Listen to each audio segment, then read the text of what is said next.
चलो बच्चों, good afternoon. Ram Ram ji. आगे चलेंगे। आज की क्लास में नया चैप्टर स्टार्ट कर रहे हैं बच्चों। चैप्टर का नाम है income under the head of other sources. Clubbing of income कर लिया था हमने। अदर सोर्सेस के लिए आगे बढ़ते हैं।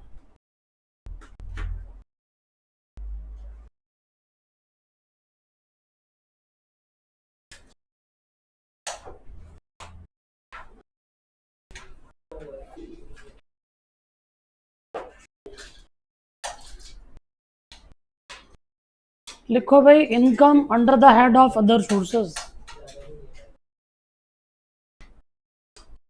चैप्टर का नाम है जी income under the head of other sources. Section 56 to 59। Section 56 to 59। चले भाई।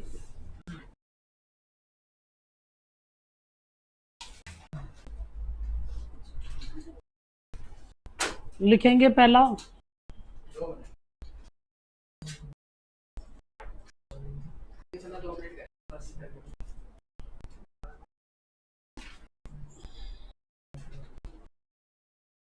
लिखेंगे income under the head of other sources.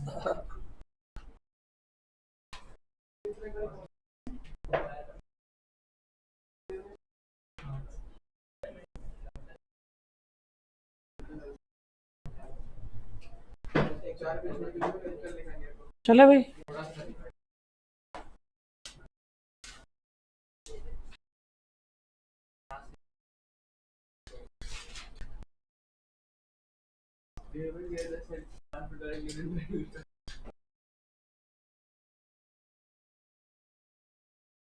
बच्चों, कौन कौन सी इनकम है जो टैक्सेबल होगी under the head of other sources? जो पहले 4 हेड में नहीं आएगी वो अदर सोर्सेज में आएगी। टोटल मिला के 5 हेड होते हैं: salary, house property, business profession, capital gain. और जो 4 हेड में नहीं आती वो 5वें हेड में आती है, उसको बोलते हैं क्या? Other sources. लिखे, लिखना स्टार्ट करें। if any income cannot be taxed under first 4 head, cannot be taxed under first 4 head, if any income cannot be taxed under first 4 head, such income shall be taxable, such income shall be taxable under the head of other sources। बच्चों, ये chapter जो है ना, जिस chapter से related है मैं वहां पे भी कराता जा रहा हूं। जैसे सैलरी में भी मैंने तुम्हें अदर सोर्स की बात करी थी, हाउस प्रॉपर्टी में भी मैंने अदर सोर्सेज पढ़ाया था, याद है? हाउस प्रॉपर्टी में सब लेटिंग ऑफ हाउस प्रॉपर्टी पढ़ा दिया। तो जो जो चैप्टर आता जा रहा है वहां मैं अदर सोर्सेज पढ़ाता जा रहा हूं, लेकिन जो बच गया उसको मैं यहां ले आऊंगा। ठीक है कि नहीं है? तो लिखो कौन कौन सी इनकम है। पहली लिखो इंटरेस्ट इनकम। इंटरेस्ट इनकम कहां टैक्स होगी बच्चों? Interest other sources. मैंने किसी कंपनी के डिवेंचर परचेज कर लिए, उस डिवेंचर पे मुझे ब्याज मिल रहा है, वो ब्याज बच्चे कहां टैक्सेबल होगा? Other sources. मैंने किसी को लोन दे दिया, उस लोन पर मुझे क्या मिल रहा है? इंटरेस्ट। टैक्सेबल कहां होगा? Other sources. आगे लिखो डिविडेंड इनकम। डिविडेंड इनकम, मैंने किसी कंपनी के शेयर परचेज कर लिए, शेयर परचेज करने पर डिविडेंड देना पड़ रहा है। शेयर परचेज करे तो डिविडेंड मिल रहा है, सॉरी। मैंने कंपनी के शेयर परचेज करे तो मुझे डिविडेंड इनकम है, तो अदर सोर्सेज में टैक्स। कैजुअल इनकम जो कि नेगेटिव इनकम होती है, गैम्बलिंग हो गई, टैक्सेबल कहां होगी? Other sources. डाउट है कोई? नेगेटिव इनकम होती है मतलब आगे लिखोगे गिफ्ट, गिफ्ट भी अदर सोर्सेज में टैक्स होगा। फिर फैमिली पेंशन अदर सोर्सेज में टैक्स होगा। एम्प्लॉय की डेथ हो गई, डेथ के बाद ये पैसा उसकी वाइफ को मिलेगा, तो वाइफ थोड़ी ना एम्प्लॉय है, तो वाइफ के हाथ में टैक्स होगा अदर सोर्सेज के हेड में, वाइफ के अदर सोर्सेज में। 6 लिखो, payment receive under key man insurance policy, payment received under key man insurance policy to a person, payment received under key man insurance policy to a person who is not an employee, to a person who is not an employee, जो कि employ नहीं है। 7वां, income from owning and maintaining of race horses, income from owning and maintaining race horses, income of owning and maintaining race horses. अगला, forfeiture of advance money, forfeiture of advance money। उसके बाद last, any other income, जो कि पहले 4 head में tax नहीं होगी, any other income जो कि पहले 4 हेड में टैक्स नहीं होगी। चले भाई बच्चों, अदर सोर्सेज के चैप्टर में हम पढ़ रहे हैं, ये चैप्टर कहता है कि बच्चों टोटल मिला के हमारे 5 हेड है। पहला हेड था क्या, सैलरी, सैलरी में सेक्शन थे 15 से 17। दूसरा हेड क्या था, हाउस प्रॉपर्टी, उसके सेक्शन थे 22 से 27। तीसरा हेड क्या है, बिजनेस प्रोफेशन, उसके सेक्शन क्या है 28 से 44 DB। फिर अगला कौन सा है, कैपिटल गेन, कैपिटल गेन के सेक्शन क्या है 45 से 55 है। वो कह रहा है या तो इनकम यहां टैक्स होएगी, यहां टैक्स होएगी, या यहां टैक्स होएगी, या यहां टैक्स होएगी। जो इन चारों हेड में नहीं आएगी वो पक्का कहां आएगी, अदर सोर्सेस। तो अदर सोर्सेस के अंदर हेड हम ले गए सेक्शन 56 से 59 तक। तो समझ आया। देखो बच्चों, मैं किसी एम्प्लॉय के पास काम करता हूं, उस एम्प्लॉयर के पास काम करता हूं, तो एम्प्लॉयर ने मुझे कुछ भी पैसा दिया, टैक्सेबल कहां पर होगा, सैलरी में। घर किराए पे चढ़ाया, रेंट की इनकम आ रही है, टैक्सेबल कहां होगी, हाउस प्रॉपर्टी। अगर बिजनेस और प्रोफेशन रन कर रहा हूं तो कहां टैक्सेबल होगी, बिजनेस प्रोफेशन। कोई भी कैपिटल असेट सेल कर रहा हूं तो कैपिटल गेन आ रहा है, टैक्सेबल कहां पर होगा, कैपिटल गेन में। जिसका कोई नहीं उसका कौन है, अदर सोर्सेस। अब मैंने बैंक में पैसे जमा कर दिए, ब्याज आने स्टार्ट हो गया, तो इंटरेस्ट बच्चे मेरी इनकम में टैक्सेबल कहां होगी, अदर सोर्सेस। मैंने किसी कंपनी के शेयर परचेज कर लिए, तो एम्प्लॉय थोड़ी हो गया कंपनी का, शेयर होल्डर हूं, तो शेयर होल्डर को जो डिविडेंड मिल रहा है टैक्सेबल कहां पर होगा, अदर सोर्सेस। गिफ्ट मिल गया किसी से, 50,000 से ज्यादा का गिफ्ट है, टैक्सेबल कहां पर होगा, अदर सोर्सेस। जो इनकम ऊपर टैक्स नहीं हो रही उसको हम टैक्स यहां कर लेंगे। Agriculture income under section 10 subsection 1, उनको एग्जेम्प्ट कर दिया, उसको क्या कर दिया, एग्जेम्प्ट। हालांकि वो रेवेन्यू है। बच्चों मेरे को एक बात बताओ, क्या कैपिटल रिसिट इनकम होती है, किन्ने बोल दिया भाई, कैपिटल रिसिट इनकम होएगी क्या। बच्चों कैपिटल रिसिट कभी भी इनकम नहीं होती अनलेस अदरवाइज स्पेसिफाइड। जब तक वो बताएगा नहीं तब तक वो इनकम नहीं है। Revenue receipt is always income, तभी P&L बनाते हो। रेवेन्यू रिसिप्ट हमेशा क्या होती है? इनकम होती है। तो रेवेन्यू रिसिप्ट के लिए तो बताने की जरूरत भी नहीं है कि इनकम है।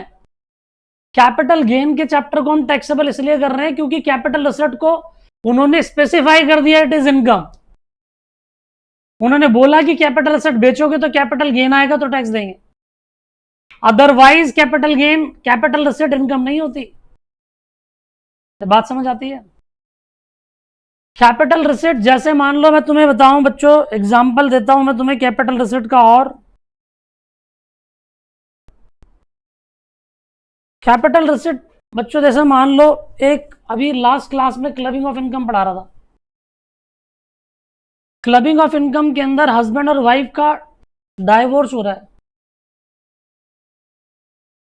तो ये तुम उसका वाइफ का राइट खत्म कर रहे हो। उसका राइट क्या था? तुम्हारे साथ लाइफ तक चलना, लेकिन तुम ब्रीच ऑफ कॉन्ट्रैक्ट कर रहे हो, मतलब मैरिज को ब्रेक कर रहे हो, तो तुम्हें कंपनसेशन देना पड़ा है।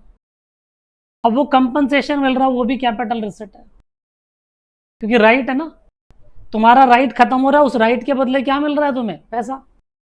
लेकिन क्या इनकम है? नहीं, ये इनकम नहीं है अनलेस अदरवाइज स्पेसिफाइड। एक व्यक्ति जा रहा है बस में जाते हुए उसका रास्ते में एक्सीडेंट हो गया, एक्सीडेंट में पैर चला गया, कोर्ट ने बोला बस वाले से भाई कंपनसेशन 2 से 10 लाख रुपए का। तो भैया वो उसका कैपिटल एसेट पूरी जिंदगी भर कमाता उससे।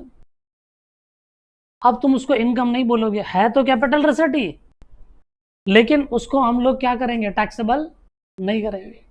तो जब तक कहीं कहीं पर ना इन्होंने स्पेसिफाई कर रखा है, जहां स्पेसिफाई कर दिया वो क्या बन जाएगी? इनकम। अदरवाइज कैपिटल रिसिप्ट कभी इनकम नहीं होती। कभी P&L में तुमने दिखाई कैपिटल रिसिप्ट क्रेडिट के अंदर? कैपिटल रिसिप्ट से तुम्हारी इनकम आगे तुम क्रेडिट कर रहे हो, उसका डिप्रिसिएशन तुम डेबिट कर देते हो P&L अकाउंट में, लेकिन कैपिटल रिसिप्ट को कभी भी हम लोग इनकम ट्रीट नहीं करते। रेवेन्यू रिसिप्ट के लिए बताने की जरूरत नहीं, हो तो इनकम होती है, लेकिन रेवेन्यू रिसिप्ट भी कभी कभी इनकम नहीं होती अगर स्पेसिफाई कर दिया।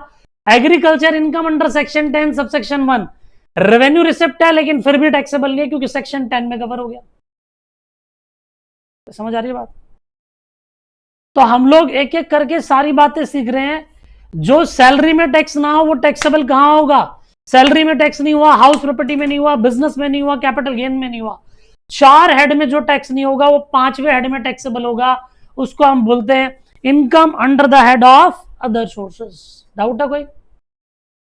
अब ये कह रहे हैं अदर सोर्सेज से इनकम कमाते समय सेक्शन 56 के अंदर अदर सोर्सेज में इनकम टैक्स होती है, चार्जिंग सेक्शन 56 है, लेकिन ये कह रहे हैं उससे रिलेटेड अगर कोई खर्चा हो तो घटा लेना।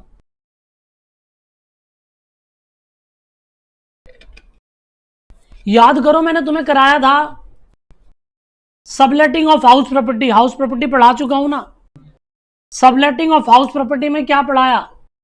एक तो हाउस प्रॉपर्टी मैंने किराए पर ली, उसको मैंने किसी और को किराए पर दे दिया, तो मुझे रेंटल इनकम आ रही है सबलेटिंग से, लेकिन जो मैंने पार्ट तुम्हें सबलेट करा उसके बदले रेंट में दे रहा हूं, तो that rent should be deducted. कोई दिक्कत है भाई? उस रेंट को हम क्या करेंगे? डिडक्ट कर देंगे। क्लियर है भाई? तो सेक्शन 56 तो बोल रहा है कौन कौन सी इनकम टैक्स होएगी, 57 बोलता है इससे रिलेटेड अगर कोई खर्चा है तो भाई एडजस्ट कर लेना। एक और चीज बताई थी बच्चों मैंने तुम्हें, याद करो, composite rent. Sometime house property में be let out along with some facility of gardener, watchman, या फिर कोई हमारे पास जनरेटर की फैसिलिटी दे दी, तो जनरेटर का रेंट टैक्सेबल कहां पर होगा? Other sources. लेकिन जनरेटर के फ्यूल का खर्चा कहां माइनस होगा? अदर सोर्सेज में ही, 57 में। सर और भी पढ़ाया था आपने फैमिली पेंशन, पढ़ाया था ना फैमिली पेंशन, कहां पर? सैलरी में। अगर इंप्लॉय की डेथ हो जाती है, डेथ के बाद पैसा उसकी वाइफ को मिलता है, उसे फैमिली पेंशन बोलते हैं। फैमिली पेंशन को सेक्शन 56 के अंदर अदर सोर्सेज में टैक्स करते हैं, लेकिन उसकी डिडक्शन देते थे सेक्शन 57 में 1/3 ऑफ द ग्रॉस पेंशन और 25,000 which ever is less. Optional में कितना था? 15,000। अरे क्लियर है? अभी लिखवाऊंगा, डोंट वरी, हालांकि मैं लिखवा चुका था, लेकिन फिर भी चलते हैं हम धीरे धीरे। चलो मैं आगे तो लिखेंगे। सबसे पहले देखो, अब लिखो नेक्स्ट पैराग्राफ में 56 लिख लिया ना, ये क्वेश्चन मत लिखो, लिखो as per section 57, as per section 57, as per section 57 while computing income under the head of other sources, while computing income under the head of other sources, while computing income under the head of other sources, expenses incurred in connection with, expenses incurred in connection with, expenses incurred in connection with earning of such income, earning of such income, earning of such income shall be allowed to deducted, shall be allowed to deducted। बच्चों सुनना, एक और बात समझाता हूं, ये तो बता दी, लेकिन उसके बाद ये एक अमेंडमेंट लिया है, आ जाओ।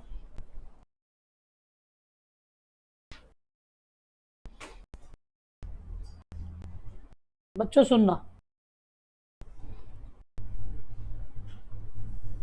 ये मेरा मित्र है, मैंने इससे बोला भाई कुछ पैसे उधार दे दे, उसने पैसे उधार दे दिए 10 लाख रुपए, ठीक है। मैंने बोला क्या ब्याज लेगा, बोलता 10%, कितना इंटरेस्ट हो गया। अब ये उधार के पैसे ले जाके मैंने कहाँ खर्च कर दिए, शेयर परचेज कर लिए। क्या परचेज कर लिया मैंने, शेयर्स, या परचेज कर लिए म्यूचुअल फंड।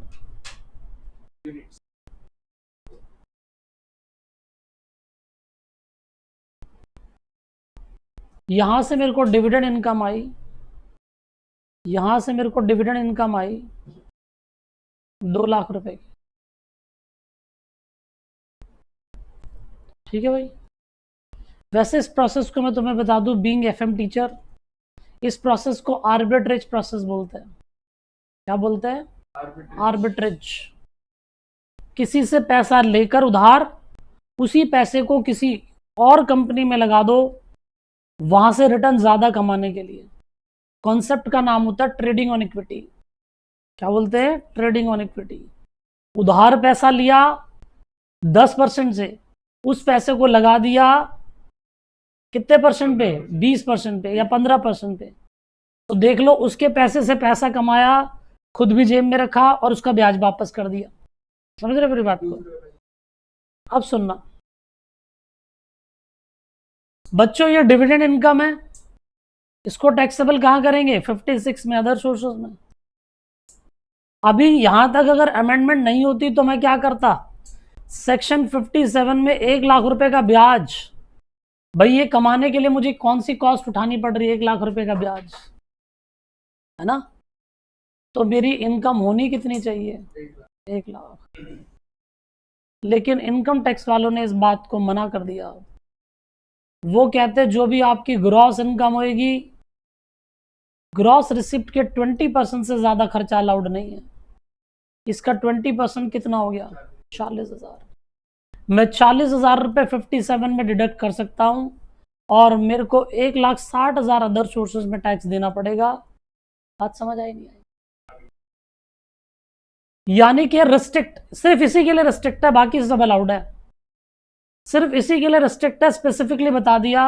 अगर आपने कहीं से लोन लिया और लोन लेके किसी कंपनी के शेयर्स परचेज कर लिए, किसी कंपनी के म्यूचुअल फंड परचेज कर लिए, उससे अगर तुम्हें कोई इनकम होती है, उस इनकम से खर्चा घटाना अलाउड है। लेकिन कितना खर्चा अलाउड है, 20%। क्योंकि ऐसा देखो ना, ऐसा था एक व्यक्ति ने चलो लोन नहीं भी लिया, तो वो व्यक्ति पता क्या बोलेगा, वो बोलेगा जैसे मैं ही हूं, मैं बोलूंगा जी मैंने तो बहुत बड़ा ऑफिस खोल रखा है, उस ऑफिस में 4-5 लोग बैठा रखे हैं, वो शेयर ट्रेडिंग करते हैं, देखते हैं किसका दाम बढ़ रहा है किसका घट रहा है, मेरा रेंट जाता है ऑफिस का, इलेक्ट्रिसिटी बिल जाता है, एसी चलते पूरे दिन, मेरे स्टाफ को सैलरी जा रही है, और मैं पूरे दिन वहां बैठ के काम करता हूं और मैं देखता हूं शेयर मार्केट में, तभी तो मेरे को डिविडेंड इनकम हुई।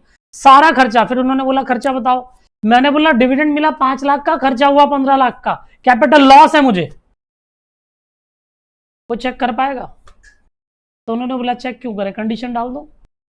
अगर डिविडेंड इनकम है, म्यूचुअल फंड है, अगर कोई खर्चा बता भी रहा है, इसमें खर्चे की जरूरत क्या है? अभी मैं ग्रो ऐप से किसी का भी शेयर परचेज करना हूं, खर्च कर सकता हूं, डीमैट अकाउंट के थ्रू परचेज सेल कर सकता हूं, इसके अंदर ऑफिस की क्या जरूरत है?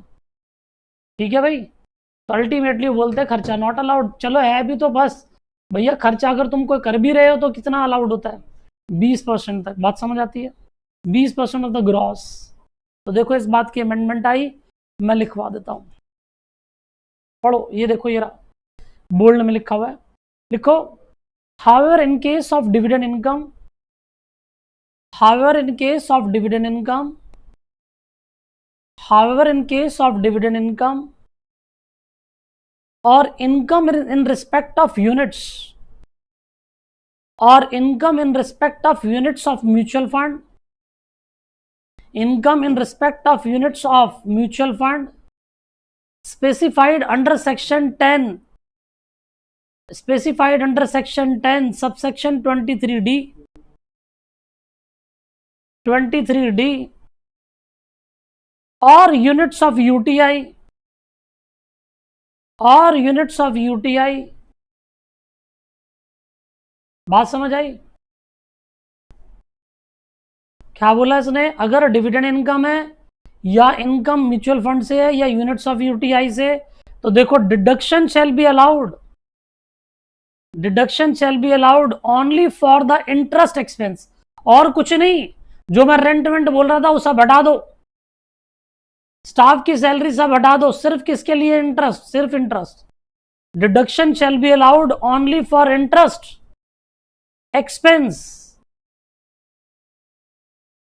and that too shall be also restricted, that too also shall be restricted 20% of such income। उसको भी कितना परसेंट रिस्ट्रिक्ट कर दिया मैंने? 20%। किसी बच्चे को डाउट तो बताओ, अरे बोलो ना। सर जैसे ये जो एक्सपेंसेस अगर इनको कुछ नहीं कर रहे तो एक्सपेंसेस नहीं मानेंगे? नहीं, सिर्फ इंटरेस्ट वाले खर्चे। पर जैसे मान लो वो बोलते हैं ना साफ साफ, वो कहते हैं कि भाई शेयर परचेज करने के लिए हम नहीं मानते कोई ऑफिस की जरूरत है, स्टाफ की जरूरत है, अपने आप परचेज कर लो, बेच दो, कोई दिक्कत नहीं।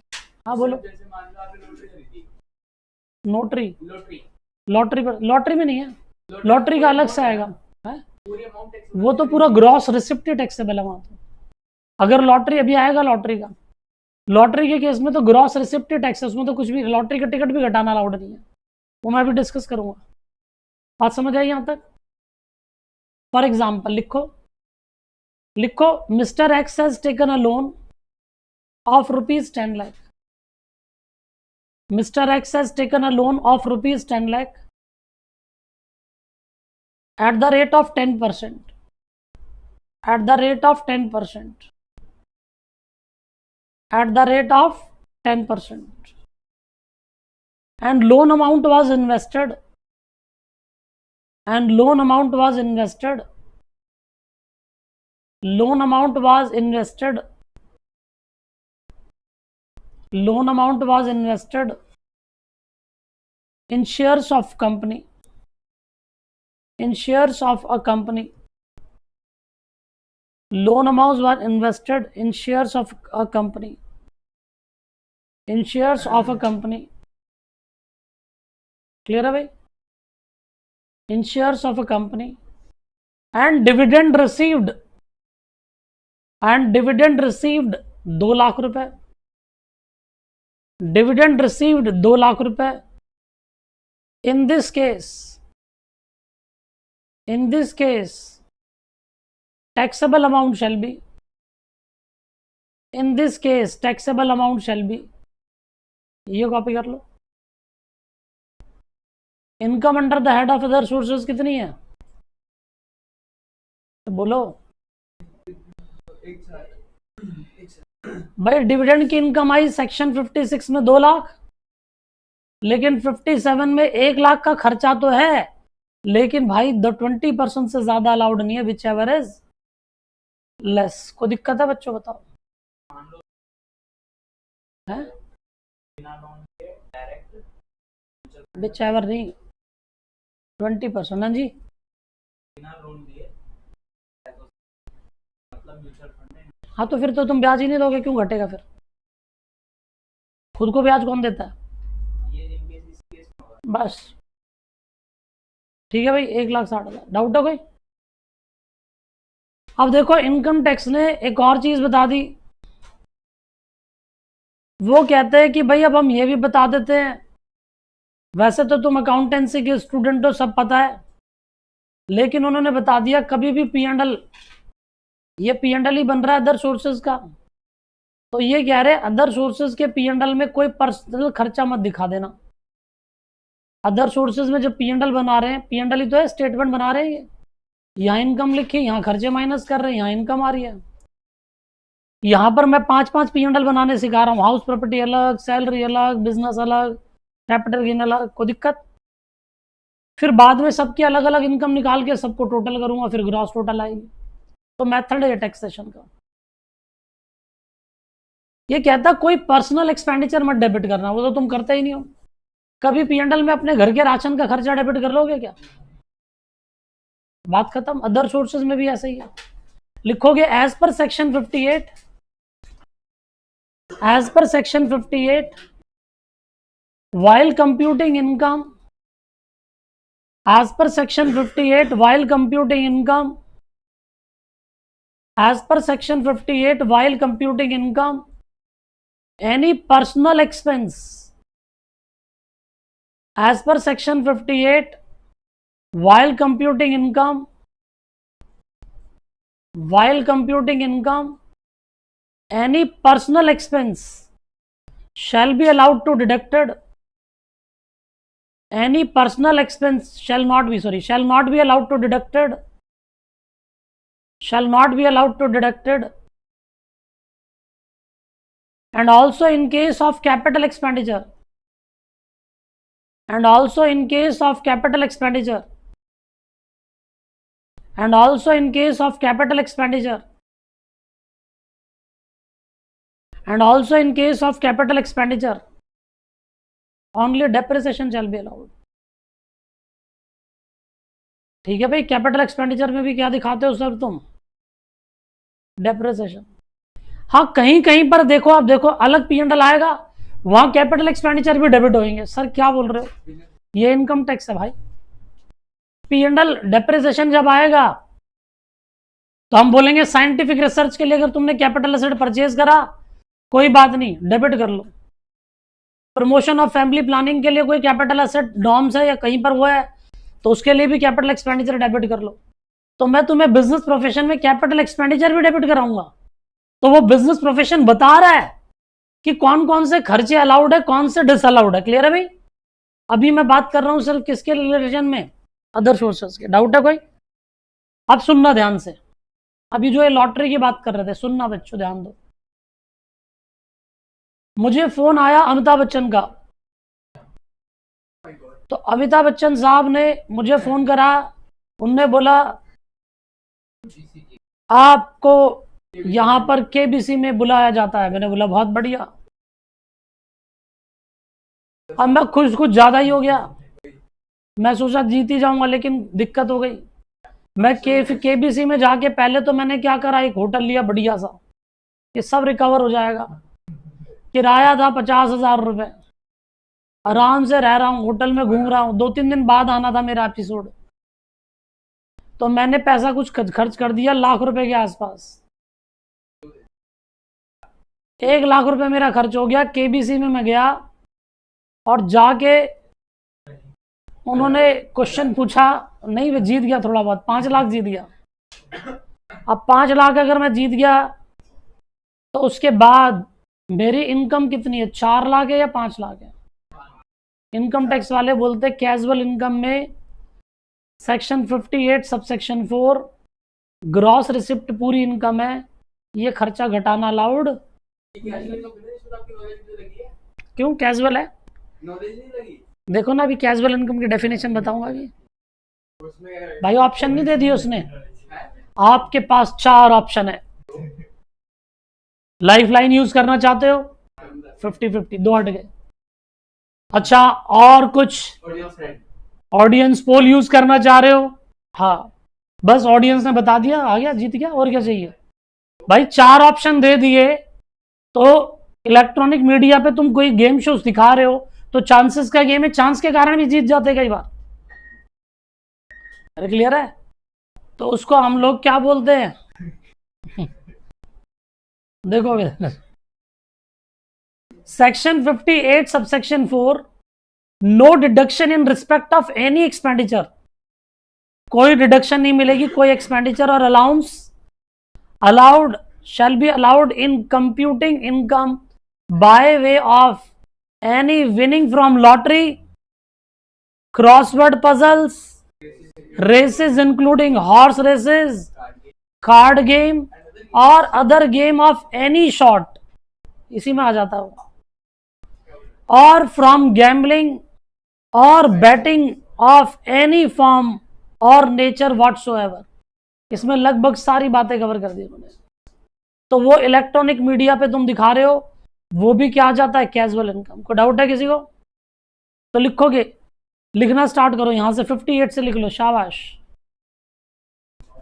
58(4) से, एज पर सेक्शन 58 सबसेक्शन 4, यहां से लिखो।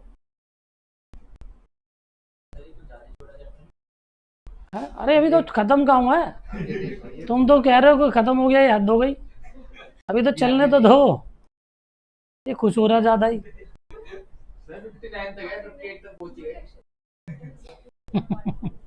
खत्म नहीं हुआ, अभी गिफ्ट आएगा अलग से, अभी डिविडेंड आएगा, डिविडेंड के अंदर सेक्शन 2, कल कम से कम 5 एक्सप्लेनेशन है। गिफ्ट आएगा, गिफ्ट के अंदर कम से कम 1 से 2 क्लास लग जाएंगी। तो अलग चैप्टर है। 1 लाख चैप्टर नहीं है वो, 1 क्लास तो मेरे फिर भी कम से कम है ही है। पढ़ो, as per section 58 subsection 4, no deduction. Deduction बोले तो क्या, 80C to 80U, याद आया? गैम्बलिंग से क्या डिडक्शन देते थे हम? नहीं, तो कोई डिडक्शन नहीं मिलेगी 80C to 80U।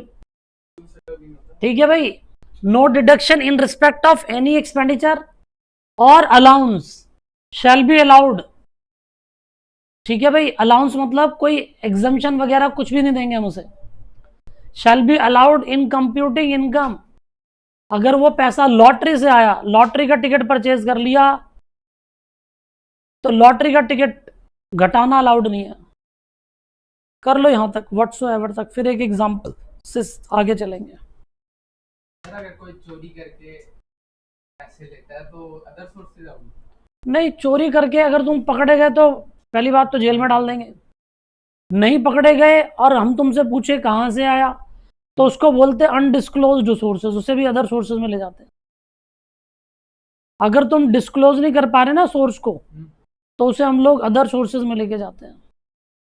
उससे पूछ लेते हैं, बता भाई कौन से हेड की इनकम है, और नहीं बता रहा तो अदर सोर्सेज में दिखा दे। नहीं, वो इलेक्ट्रॉनिक गेम शो पे है, इलेक्ट्रॉनिक गेम शो। बाकी भी तो आपके पैसे कमाएंगे। क्या? मान लो आपने बोला ना इलेक्ट्रॉनिक मीडिया से आपको आंसर का, आपको क्वेश्चन आंसर चला, तो उससे पहले भी तो कुछ क्वेश्चन के आंसर कर दोगे। पता होने चाहिए क्या दिक्कत है, लेकिन फिर भी चांसेस हैं, उनको बोलो चांस हटाओ, एक ही पूछो, चांसेस हैं, ऑप्शन मत दो। मान लो अगर ऑप्शन ना हो, सिर्फ क्वेश्चन पूछे डायरेक्ट। हाँ तो बात अलग है, फिर तो वो अलग, फिर तो वो तुम्हारे स्किल्स हो जाएंगे, तो वो तुम्हारे स्किल्स है। ऑप्शन दे दिए तो स्किल्स नहीं है, वो गैम्बलिंग आ जाती है उसमें। कई बार तुम लोग देखते नहीं, अक्कड़ बक्कड़ बम्बे वो, उसके अंदर लगा देते हैं टिक। पहले तुम्हारे सीए में भी होता था सीपीटी का एग्जाम, सीपीटी अब तो हो रहा है एमसीक्यू, लेकिन पहले सीपीटी के अंदर बहुत सारे बच्चे ऐसे थे साइंस के पास हो गए, उनने बोला मैं तो बस भगवान बजरंग बली का नाम लेता रहा, बस नाम लगाता रहा, पास हो गया मैं, आता कुछ भी नहीं उसको। समझ रहे हो बात को? तो ऐसा होता है कभी कभी। चलूं मैं आगे, यहां तक लिख लिया।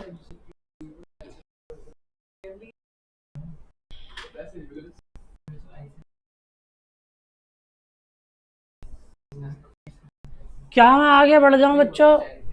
लिखो for example, for example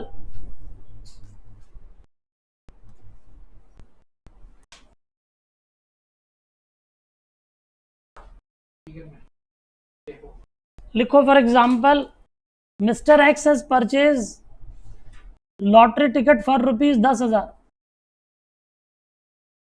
lottery ticket for ₹10,000।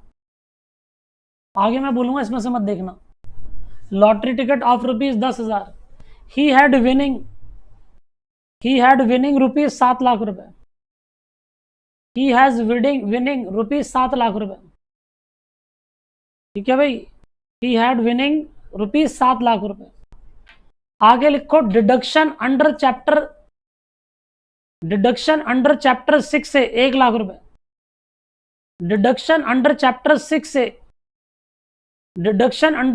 6 से ₹1,00,000। Compute tax liability. Income under the head of other sources. Income under the head of other sources कितनी है? गैम्बलिंग कितनी आई बच्चों? 7,00,000 की। डाउट है कोई? अच्छा मुझे बताओ, इसको टोटल कर दो, ग्रॉस टोटल इनकम कितनी आई? 7,00,000। डिडक्शन बताओ कितनी घटाऊं? डिडक्शन अंडर चैप्टर 6 से ऑप्शनल में होता है ये कौन सा? 80C to 80U। चैप्टर 6 से बताओ कितनी घटा दूं? है? अरे नलायक को नहीं मिलेगी डिडक्शन। गैमलिंग से कब डिडक्शन दी मैंने आज तक? अभी तो पढ़ाया। अब कंप्यूटेशन ऑफ टैक्स लायबिलिटी।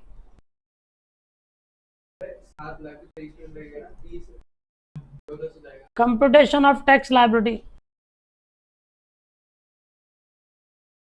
बोलो बच्चों, गैम्बलिंग कितनी है? 7,00,000 पर कितने %? अच्छा, इसकी कोई और इनकम नहीं है? 2.5 लाख की एग्जम्पशन दे दूं या 3 लाख की एग्जम्पशन दे दूं? यहां से फ्लैट इस पे नहीं मिलती। बात समझ आती? 30% लगाओ, कितना आया? 2,10,000 पे क्या जोड़ दूं? हेल्थ एनईसी रिबेट देनी है 87A की। 7,00,000 तक इनकम होती तो रिबेट मिलती थी 87A। भूल गए क्या? सर गैम्बलिंग से रिबेट अलाउड है? बिल्कुल अलाउड है। रिबेट कहां से अलाउड नहीं होती? 87A। रिबेट कहां से अलाउड नहीं होती? 87A। Long term capital gain 112A, बस वहां से नहीं मिलती, बाकी सबसे मिलेगी। बताओ कितना? 25,000। कितना बच गया? हाँ जी, 1,85,000। Very very good. Health and EC बताओ कितने % है? 4%। बताना कितना आएगा? इसका 4%। हाँ जी,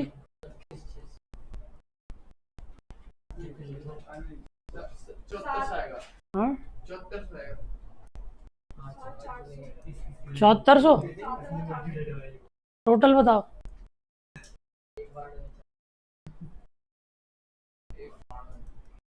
1,92,400। डाउट है? सही है भाई, समझ आ गया? आगे लिखोगे। अब एक और बात समझो, सुनो ध्यान से। मान लो किसी व्यक्ति ने कोई एक्सपेंडिचर करा और वो एक्सपेंडिचर बाद में सब्सिक्वेंटली रिकवर्ड हो गया, तो उसे किसकी इनकम मानेंगे? अदर सोर्सेज की। सर क्या एग्जांपल मैं बताता हूं, सुनना ध्यान से। तुम में से कोई बच्चा बैंक में डील कर चुका है क्या कभी? बैंक अकाउंट है तुम लोगों का? बताओ।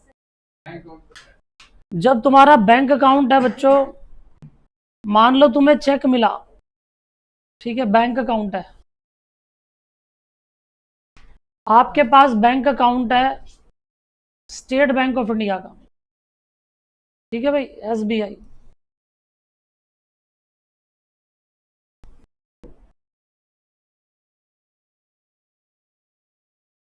मेरा बैंक है HDFC।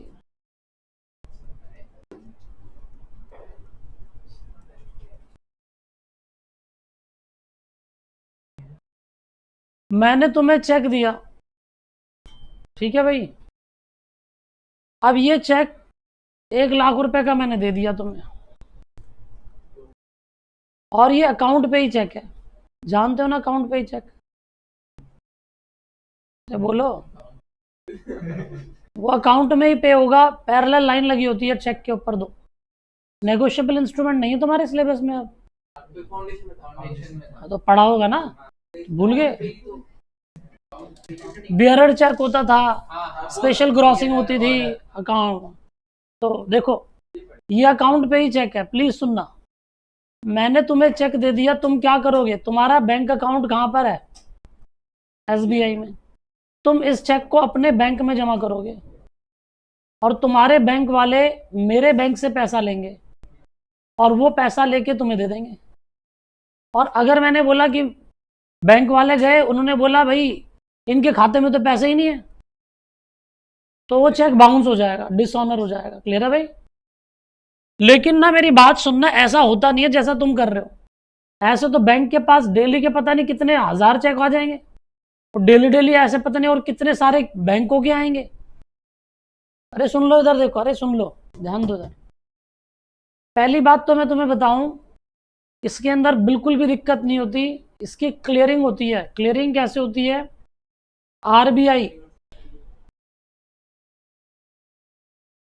आरबीआई जो है, जितने भी कमर्शियल बैंक है उनके खाते अपने पास ओपन करके रखता है, और वो जो चेक जाते हैं वो यहां पर जाते हैं इस क्लियरिंग हाउस में। वहां पर SBI भी दिख रहा है, HDFC भी दिख रहा है, वो देख लेंगे कितने हैं। तो यहां से पैसा यहां डालना है, यहां से पैसा यहां जमा करना है, वो ऐसे ट्रांजेक्शन करते रहते हैं।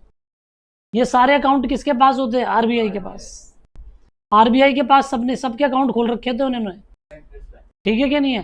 तो वो देखते हैं, अच्छा इनसे पैसा लेकर इनको दे दो, अच्छा फिर इनसे पैसा लेकर इनके में डेबिट कर दो, उनके में क्रेडिट कर दो, ठीक है? इस तरीके से क्लियरिंग होती है। मेरा मेन मुद्दा ये नहीं है, मेन मुद्दा ये है, मैं तुम्हें क्या समझाना चाह रहा हूं। बताओ, अगर तुमने 1 लाख का चेक जमा करा, तो बैंक वाले तुमसे कुछ चार्ज काटेंगे नहीं काटेंगे? नहीं, लोकली नहीं काटते। अगर दिल्ली से दिल्ली के अंदर चेक अगर तुम डिपॉजिट कर रहे हो तो नहीं डिडक्ट होगा। लेकिन ये आउट स्टेशन, अगर मतलब दिल्ली से बाहर का चेक है, मुंबई का चेक है, पंजाब का चेक है, तो भैया वो बोलेंगे हम अब इसके अंदर कुछ ना कुछ खर्चा डिडक्ट करेंगे। मान लो 1 लाख रुपए का चेक था, उन्होंने कितने पैसे डिडक्ट कर लिए? 1000 रुपए। 1000 रुपए डिडक्ट करके वो तुमको कितने पैसे ट्रांसफर कर देंगे? 99। ये बोलेंगे जी 1000 रुपए हमारा सर्विस चार्ज है, 1000 रुपए हमारा सर्विस चार्ज है। तुम्हें पैसे भी कितने मिले? 99। लेकिन बाद में बैंक को रियलाइज हुआ, यार 1000 रुपए मैंने गलत ही काट लिए इस बंदे के, बनते थे 500। 500 चलो इसके रिफंड कर देते हैं। तो पहले पैसा काट लिया था, अब वो पैसा रिकवर हो रहा है, रिकवर हो रहा है ना, तो वो तुम्हारे अकाउंट में क्रेडिट हो जाएगा कि यार गलती से हमने डिडक्ट कर लिया था, ये हम आपको रिफंड कर रहे हैं। तो किसकी इनकम होगी? Other sources. पढ़ो, लिखो प्रॉफिट चार्जेबल टू टैक्स, लिखो प्रॉफिट चार्जेबल टू टैक्स, इसमें लिखेंगे सेक्शन 59, सेक्शन 59 पढ़ो। If assessee has claim any expenditure, if assessee has claim any expenditure, if assessee has claim any expenditure while computing income, while computing income, while computing income, if assessee has claim any expenditure while computing income, and subsequently he has recovered the same amount, subsequently he has recovered the same amount, subsequently he has recovered the same amount, comma, amounts so received shall be considered to be amount so received shall be considered to be income of the year, income of the year in which amount has been recovered, in which amount has been recovered, in which amount has been recovered. Example लिखो, same example है जो मैंने तुम्हें भी बोला था. Example लिखो mister x से.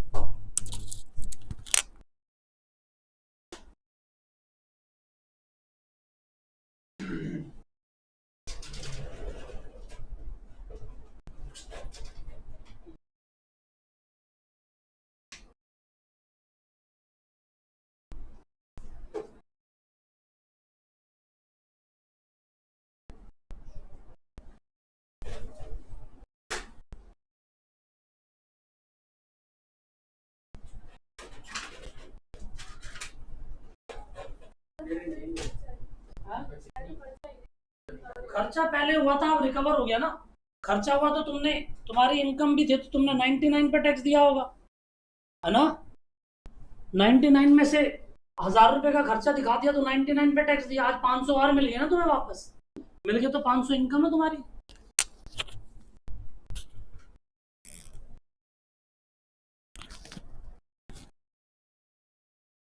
फैमिली पेंशन बच्चों वैसे मैं सैलरी में करा चुका था, यहाँ रिपीट करूं?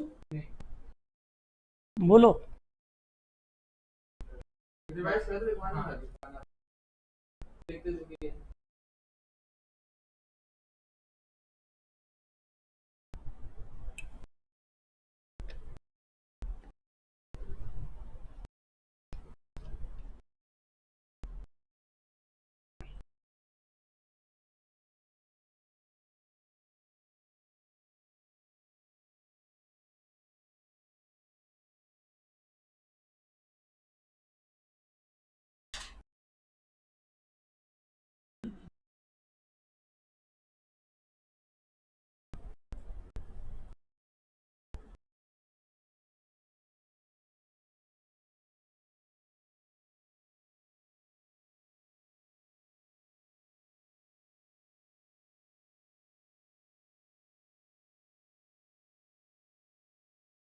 मान लो सर बैंक ने 1000 करे, 500 अब काट रही है तो नेगेटिव नहीं रहेंगे. क्या कह रहे हो?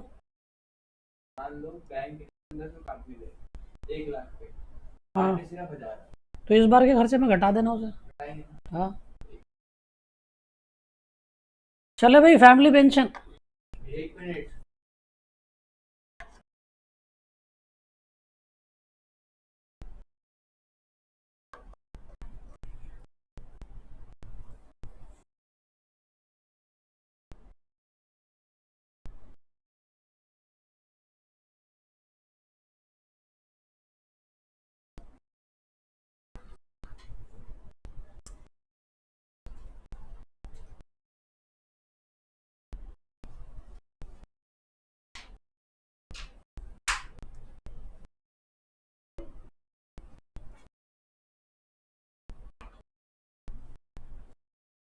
बड़े आगे लिखो बच्चों. नहीं लिख रहे तो फैमिली पेंशन समझो.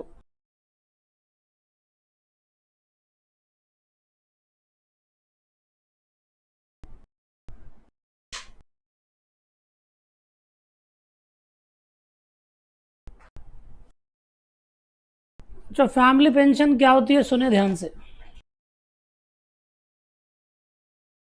अगर मिस्टर एक्स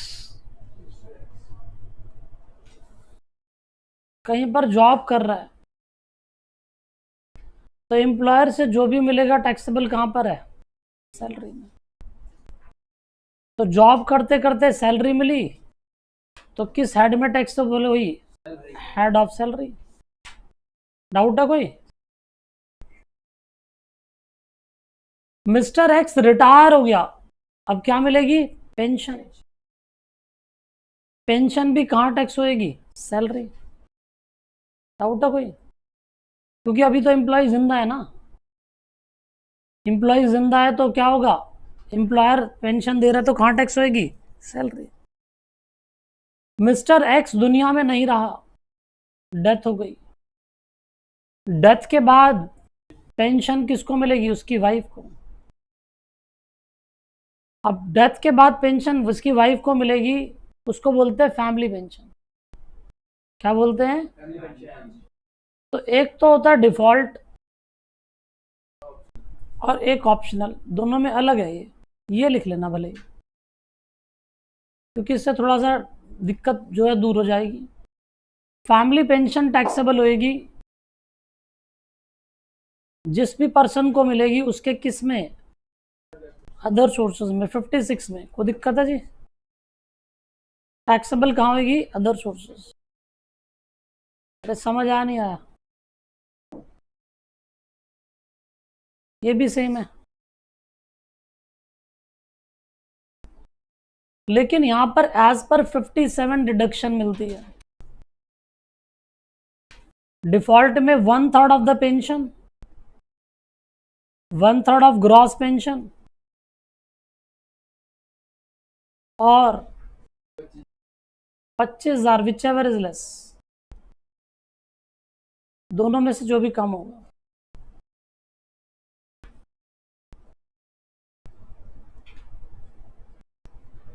लेकिन यहां पर डिडक्शन मिलती है अंडर सेक्शन 57, ये लिख लेना भाई, 1/3 ऑफ ग्रॉस पेंशन और 15,000।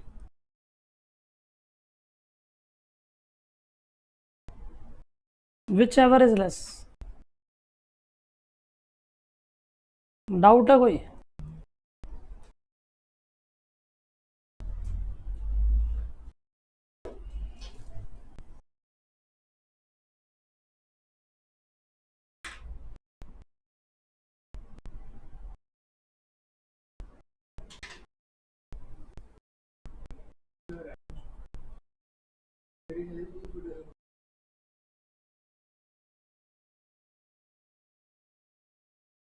हो गया?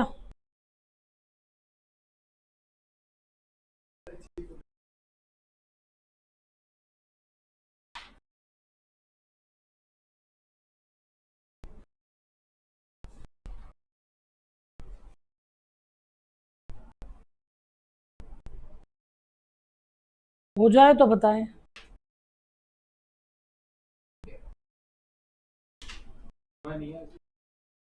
करो फिर।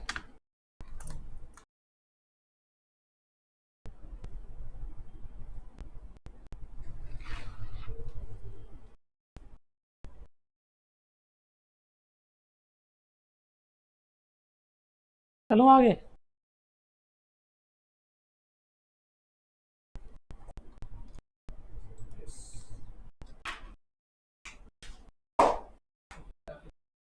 लिखोगे फॉर एग्जाम्पल, लिखो Mrs X is getting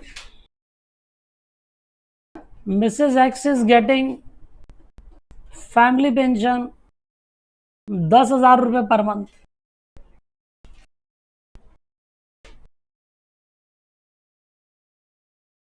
Mrs X is getting family pension 10,000 रुपये पर मंथ।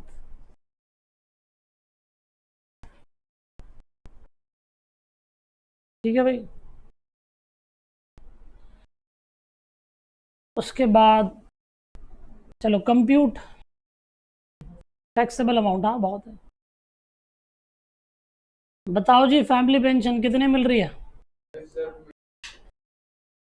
10,000 into 12, section 56, 1,20,000। कोई दिक्कत? Deduction under section 57, 1/3 of the 1,20,000 और 25,000, दोनों में से कम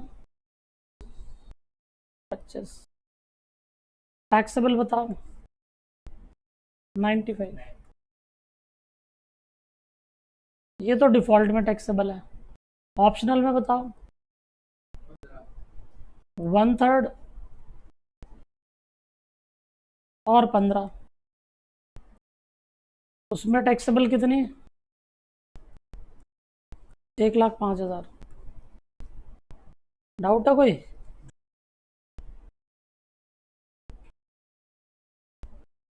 ये डिफॉल्ट में है, ये ऑप्शनल में है।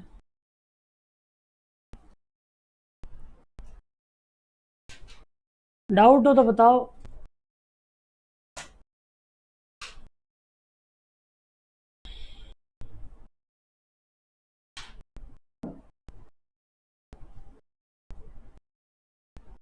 चलो आगे।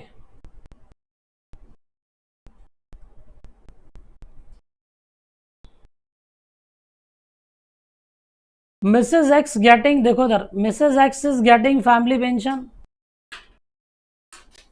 कितनी है, 7,000। और डिविडेंड इनकम भी है डोमेस्टिक कंपनी से 31,000। तो ये भी कहाँ जाएगी, अदर सोर्सेज में। लॉन्ग टर्म कैपिटल गेन है 112 ए में, 4 लाख। कर पाओगे क्वेश्चन? कर लो फिर।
चलो भाई,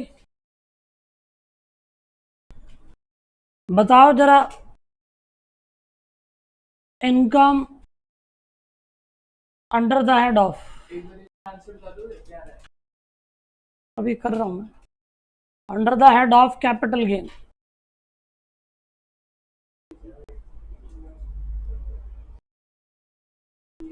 बोलना कैपिटल गेन में लॉन्ग टर्म कैपिटल गेन 112 है, बताना। 4 lakh.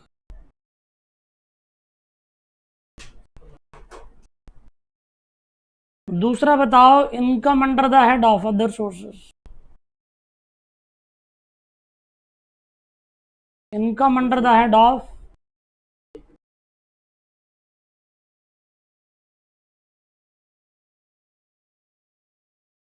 Income under the head of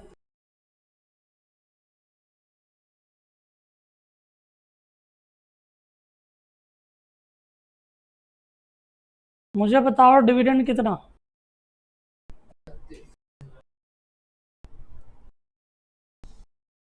family pension कितनी मिल रही है? 84 में से कितने की रिडक्शन दूं?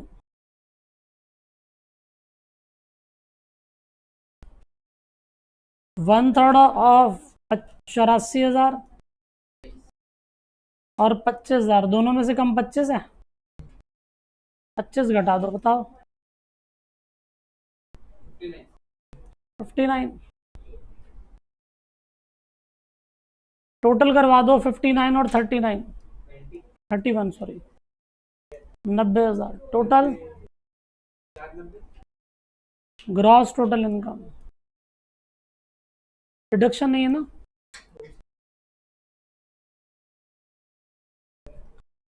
Computation of tax liability.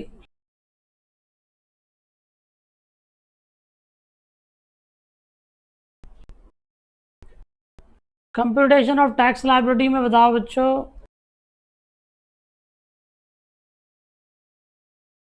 Long term capital gain 112 है, 4 लाख। नॉर्मल इनकम कितनी है? 3 लाख तक इनकम माफ होती है, 90 खत्म। कितने बचे? 210, 210 खत्म। 125 देते तो है पहले से। रिबेट थोड़ी दे रहा हूँ उसको, एग्जाम्पशन तो दे ही सकता हूँ। वो ठीक है, तुम 125 घटा लो पहले। लो, कितने बचे अभी? है? अभी कितने बच गए? ये बचे 285, 275। 275, तो 210 मिल जाएंगे भाई। एग्जाम्पशन तो मिल सकती है, रिबेट थोड़ी मिलती है। याद करो 65, 12.5%। मैंने बताया तो था, तुम लोगों को भूल गए क्या था टैक्स लायबिलिटी? बताओ कितना आ रहा है? 8125। रिबेट नहीं मिलेगी इसको। 87 की रिबेट नहीं मिलती इससे। हेल्थ एंड इसी जोड़ दो। अरे भैया इससे रिबेट नहीं मिलती, लॉन्ग टर्म 112 से। अरे बचा ही कुछ नहीं है, कहाँ से मिल जाएगी? सारी इनकम खत्म हो गई इसकी, इससे मिल नहीं सकती रिबेट। बताओ कितना आ रहा है? 8,550। नहीं समझ आया किसी? मैंने यही कहा था।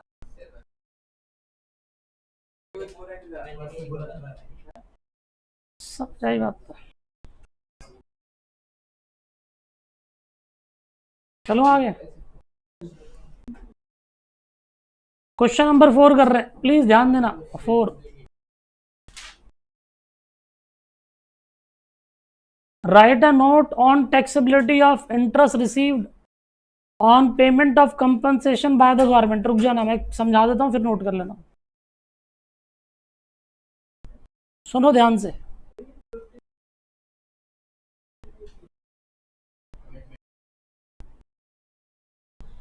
बच्चों देखो मेरी बात सुनना, कभी कभी गवर्नमेंट आपकी प्रॉपर्टी को कंपलसरी एक्वायर कर लेती है। हालांकि कैपिटल गेन में डिटेल में पढ़ेंगे सेक्शन 45 सबसेक्शन 5। लेकिन सुन लो बच्चों, पहले जब यहां से अंग्रेज लोग छोड़कर गए तो जितने लोग उनकी जी हुजूरी करते थे, उनकी बात मानते थे, वो लैंड उन्हीं को दे गए। बात समझ आई? ऐसे ऐसे लोग थे जिनके पास 500 600 एकड़ जमीन थी। अब 1 एकड़ में देख लो कितने गज होते हैं, और उसको फिर इंटू कर दो 600 से, कितने गज जमीन हो गई? एक 4,000 के आसपास होते हैं 1 एकड़ में, मेरे ख्याल में 4,000 प्लस है, 4,000 प्लस गज होता है। मतलब 600 एकड़। अगर केशवनंद भारती की बात करें भैया, 1973 के अंदर केशवनंद भारती एक ऐसा पर्सन था जिसके पास 600 एकड़ लैंड थी। 600 एकड़ लैंड का मतलब दो, मोटा मोटा देखो 240, 2,40,000 गज, या उससे ज्यादा आ रहा है? उतना ही आ रहा है ना? 2,40,000। देख लो कितनी लैंड होगी उसके पास। और पहले ना लैंड तुम्हारे पास होना तुम्हारा फंडामेंटल राइट था कि आपसे कोई आपकी लैंड नहीं ले सकता। लेकिन फिर सरकार के सामने दिक्कत आई, अरे भाई बातें मत करो यार, तुम क्या कर रहे हो। बातें मत कर भाई। फिर सरकार के पास दिक्कतें क्या आई, उन्होंने बोला मेट्रो की कंस्ट्रक्शन करनी है, हाईवे बनाना है, इंफ्रास्ट्रक्चर क्रिएट करना है। अब एक ही बंदा इतनी इतनी लैंड लेके बैठा है, हम कैसे करें। जहां भी जाते किसी न किसी की लैंड आ जाती है, वो बोलता है मैं नहीं दे रहा, लेके दिखा दो। तो इन्होंने क्या करा, कॉन्स्टिट्यूशन में चेंज करके उसको वहां से हटा दिया और उसके अंदर क्या लिख दिया, फंडामेंटल राइट नहीं है, ये लीगल राइट है। और साथ ही साथ as per land acquisition act लगा दिया कि 12 एकड़ से ज्यादा किसी के पास जमीन नहीं होनी चाहिए। अगर किसी के पास है तो पैसा देके सरकार खरीद सकती है। तो सरकार ने क्या करा, सबसे कंपलसरी लैंड परचेज कर ली। अब तुम खुद सोच दो, डावड़ी के यहां से तुम आते हो, यहां पहले रेजिडेंशियल एरिया था, ये डावड़ी मेट्रो स्टेशन है, इधर वाला नहीं कह रहा, इधर की तरफ डावड़ी, इधर की तरफ जाते हो डावड़ी मेट्रो स्टेशन है, तो वहां रेजिडेंशियल कॉलोनी थी प्रॉपर। लेकिन उन्होंने बोला नहीं, हमको यहां पर मेट्रो बनाना है। तो मेट्रो बनाने के लिए क्या, उनको पूछना नहीं होता, वो बताते हैं, बोलता हम गवर्नमेंट है, हम आपकी लैंड को एक्वायर कर रहे हैं, पैसे बताओ। आप मना ही नहीं कर सकते, आप बोलो कुछ हो जाए मैं तोड़ने नहीं दूं, कुछ नहीं, अरे भैया छोड़ो, किसी का भी घर आ जाए सामने, अगर सरकार के उसके रास्ते में आ गया तो वो सरकार का हो गया, आपको उसके पैसे दे दिए जाएंगे, लेकिन वहां पर मेट्रो स्टेशन बनेगा। उससे बोलते कंपलसरी एक्विजिशन। डिटेल्ड चर्चा मैं इसकी करूंगा सेक्शन 45 सब सेक्शन 5, ठीक है भाई, कैपिटल गेन में। लेकिन फिलहाल अदर सोर्सेज में आ रहा है तो मैं डिस्कस कर ही लूं। अब बच्चों, सरकार ने बोला हमने आपका घर कंपलसरी, देखो जैसे मान लो ये पर्सन है, मैं बना देता हूं भाई, ये एक पर्सन है, इसका घर था, बड़े आराम से इस घर के अंदर रहता था, ये जीवन बढ़िया सा इसका चल रहा था, पूरी फैमिली खुश थी यहाँ। लेकिन इसे क्या पता था कि ऐसा दिक्कत हो जाएगी, ठीक है भाई। यहीं से सरकार जा रही थी, बोल रही यहीं से मेरे को मेट्रो निकालनी है, यहां से मेट्रो स्टेशन, यहां से फ्लाईओवर निकलेगा। तो हमारे पास आए, उन्होंने हमको बताया, अरे हमारे घर के ऊपर से क्यों जाएगा, कहीं और से घुमाओ। बोल रहा नहीं, आप नहीं, जितने भी आएंगे वो सब टूटेंगे यहां से। बच्चों, आज से 2004 की बात कर रहा हूं, जब मैं खुद कॉलेज जाया करता था, उस समय मेट्रो आई थी, मेट्रो आई थी 2000 के आसपास, 2001-2000 में। शीला दीक्षित उस समय चीफ मिनिस्टर थी, उसी समय प्रपोजल आया था मेट्रो का। और अभी तो तुम देख रहे हो सारी जगह मेट्रो दिख रही है, पहले सारी जगह मेट्रो नहीं होती थी। तो शास्त्री नगर के अंदर जिनकी भी रेजिडेंशियल था, उसको उनको क्या कर दिया, उन्होंने सारी बिल्डिंगें गिरा दी और सरकार ने उसे कंपलसरी एक्वायर कर लिया। सरकार ने क्या करा, कंपलसरी एक्वायर करा। तो जो सरकार के रास्ते में आएगा वो सरकार का हो जाएगा। अगर आपका घर आ रहा है, आपकी प्रॉपर्टी, आपकी शॉप या आपका बिजनेस का कुछ भी चीज आ रही है रास्ते में, अगर सरकार को वहां पे मेट्रो निकालनी है या वहां से हाईवे निकालना है या वहां से सड़क नहीं, कुछ भी काम करना है उनको सरकारी, तो वो कर सकती है, उनके पास पावर है उसकी। तो गवर्नमेंट इसको एक्वायर कर लेगी, कंपलसरी एक्वायर करेगी और तुम्हें कंपनसेशन फिक्स कर देगी। बोलेगी लाओ अपने घर के कागज ले आओ, हमने आपका घर गिरा दिया। बड़ा लोगों ने बड़ा प्रोटेस्ट करा, लेकिन सरकार नहीं मानती भाई।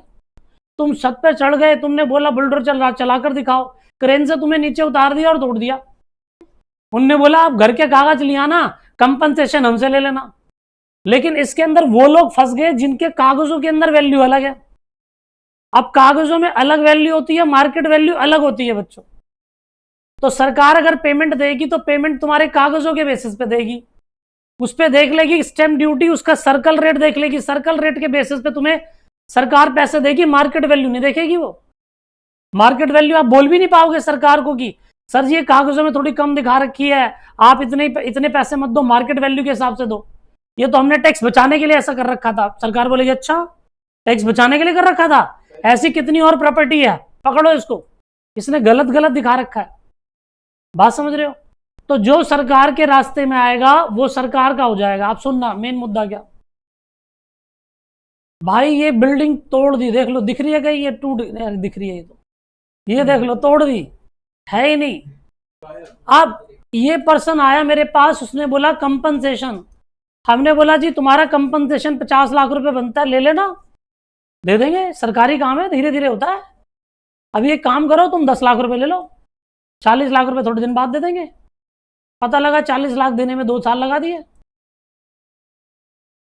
है कि नहीं है?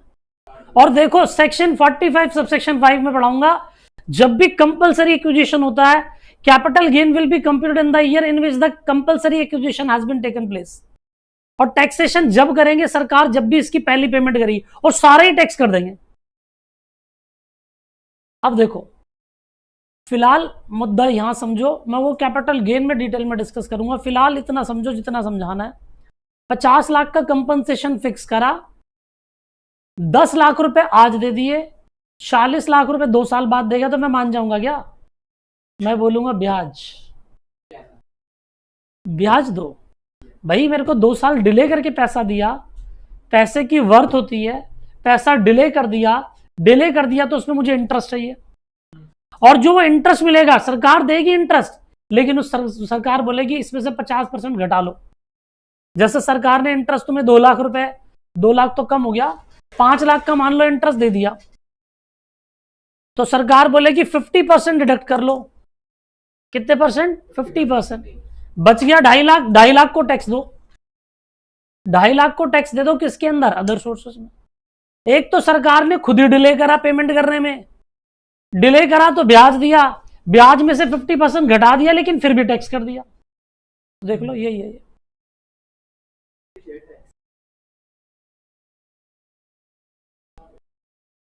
ये स्क्रीन येलो क्यों हो गई?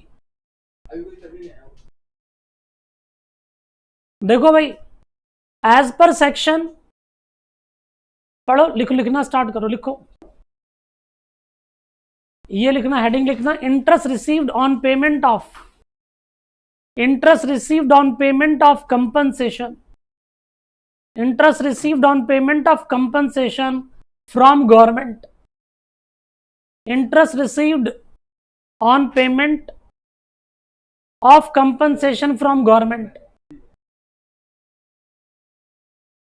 लिखोगे as per section 145B, as per section 145B, as per section 145B, interest received, interest received, interest received for payment of compensation, for payment of compensation from government, from government or other similar agency, or other similar agency, or other similar agency in connection with compulsory acquisition, in connection with compulsory acquisition, in connection with compulsory acquisition, in connection with compulsory acquisition of land and building, in connection with compulsory acquisition of land and building, land और building या land and building जो भी है, shall be taxable in the year, shall be taxable in the year in which it has been received, in which it has been received, in which it has been received, in which it has been received,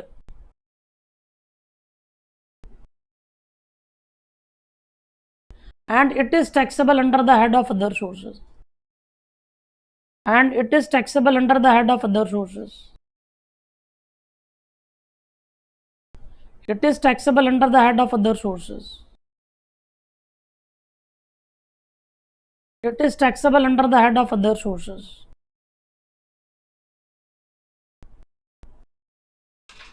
it is taxable under the head of other sources, and as per section 57, as per section 57, deduction shall be allowed, As per section 57, deduction shall be allowed 50% of such interest. As per section 57, deduction shall be allowed at the rate of 50% of such interest.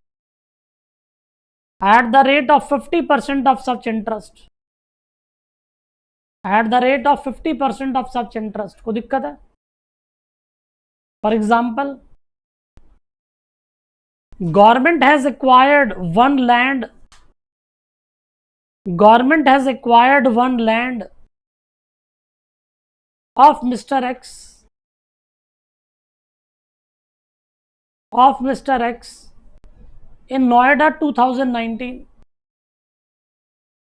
In Noida 2019. In Noida 2019. Payment given by government. अब देख लो 2019 में तोड़ा घर, पैसे दे रहा 24-25 में. Payment given by government in the previous year 24-25. Payment given by government in the previous year 24-25 and interest paid 1 lakh रुपए. Interest paid 1 lakh रुपए. इंटरेस्ट पेड 1 लाख रुपए. In this case, taxable amount shall be. In this case, taxable amount shall be. बोलो क्या करोगे? 1 लाख में से कितना घटा दो? 50,000. 1 लाख में से 50% घटा दो, 50,000 टैक्स हो गया अदर सोर्सेस में. को डाउट है? बताओ.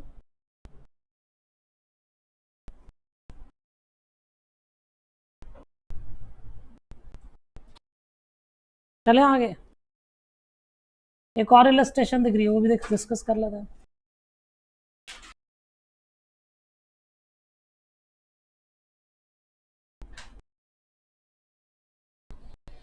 क्या था? Interest on enhanced compensation. Enhanced compensation क्या होता है बच्चों? जैसे मान लो उसने मेरा कंपनसेशन फिक्स करा 50 लाख. गवर्नमेंट ने कितना कंपनसेशन फिक्स करा? 50 लाख. लेकिन मैं एग्री नहीं हूं. मैं कह रहा हूं नहीं, आपने मेरे को सही पैसे नहीं दिए. तो गवर्नमेंट के खिलाफ भी आप केस कर सकते हो. आप चले जाओ कोर्ट में. कोर्ट ने बोला हाँ भाई तुमने कम पैसे दिए, इसको 10 लाख रुपए और दो. तो कंपनसेशन को क्या कर दिया? इनहैंस्ड कर दिया. अरे क्लियर है? तो देखो, interest on enhanced compensation received by mister X during the previous year 24-25 is 6.5 lakh. Out of this 2 lakh रुपए relates to the previous year 21-22 and 2,15,000 रुपए relates to the previous year 22-23. 2,35,000 रुपए relates to the previous year 23-24. Discuss tax implication if any of such interest income. बताओ क्या करेंगे? करके देखो एक बार try, जो मैंने थ्योरी बताई उस बेसिस पे. संजय कॉफी पिला दे भाई. कहाँ गया ये?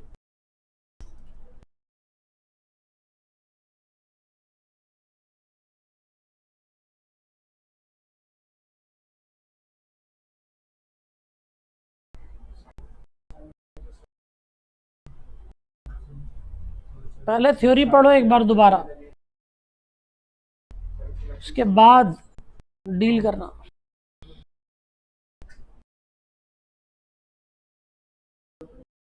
मैंने बोला ना ये एक बार फिर आएगा. ये कब आएगा? जब कैपिटल गेन आएगा. लेकिन अभी मैं यहां पर कौन सा पार्ट कर रहा हूं? सिर्फ अदर सोर्सेस से रिलेटेड.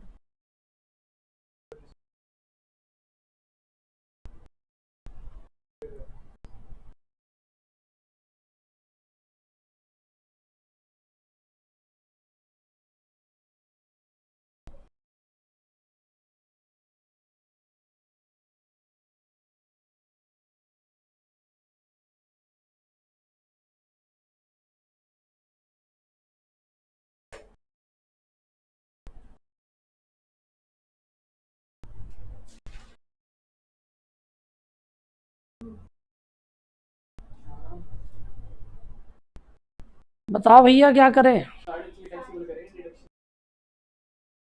बिल्कुल सही है. 6.5 पूरा. मैंने बोला ना एक्विजिशन करने से क्या मतलब, पेमेंट जब देगा तभी तो टैक्स होगा। अरे तुम मेरा घर एक्वायर कर लो और बोले लाओ टैक्स निकालो, मैंने बोला पैसे तो मिले ही नहीं। भाई पैसे मिलेंगे जब तो टैक्स दूंगा। एक तो मेरा घर तोड़ दिया सरकार ने, ऊपर से तुम टैक्स लेने आ गए, पैसे दो तभी तो टैक्स दूंगा। तुमने इतनी सारी कहानी गा दी, पैसे मिले कब है मेरे को, 6.5 लाख रुपए 24-25 में, तो बात खत्म। 24-25 ले लो, कितना है, 6.5 लाख। डिडक्शन अंडर सेक्शन 57,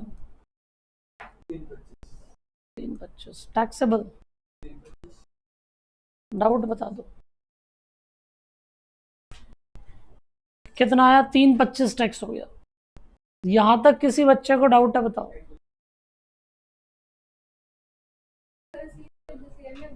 हाँ जी, जब पैसा मिलेगा तभी तो टैक्स दूंगा, पैसा मिला ही नहीं तो टैक्स कहां से दे दूं।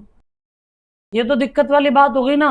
एक तो मेरा घर तोड़ दिया सरकार ने, पैसे भी नहीं दिया, और तुम कह रहे हो उस पर टैक्स दो। तुम्हारा घर पैसे कंपनसेशन जो है, मैं बोलूंगा पैसा मिल तो जाने दो तभी तो टैक्स दूंगा। अरे समझ आया नहीं है, तो कहानी गा रखी है, इस ईयर का था, उस ईयर का था, जो भी है मिलेगा तभी तो टैक्स होगा। टोटल मिला के 6.5 था, 50% घटा दिया। क्या मैं आगे बढ़ जाऊं? अब तो 2:30 बज गया, अब तो 1:30 बज गया, अब तो कॉफी भी क्या ही पियेंगे।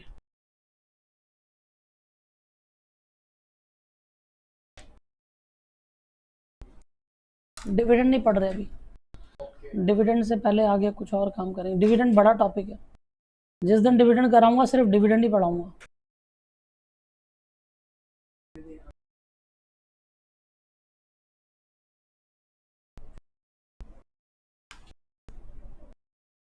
लिखो बच्चों, ये लिख लो, 4 फीचर ऑफ एडवांस मनी, ये कॉपी कर लो। 4 फीचर ऑफ एडवांस मनी। अच्छा, सेट ऑफ मैं नहीं कराऊंगा यहाँ पे, क्योंकि अदर सोर्सेज का सेट ऑफ करवा चुका हूँ, ठीक है।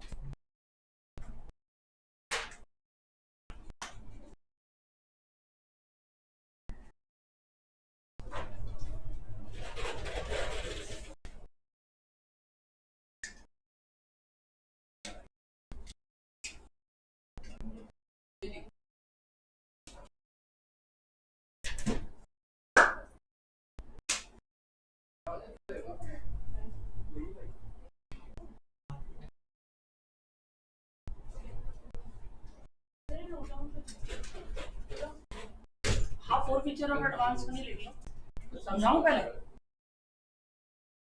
बोलो बोलो तो समझा देता हूँ, 2-1 पॉइंट।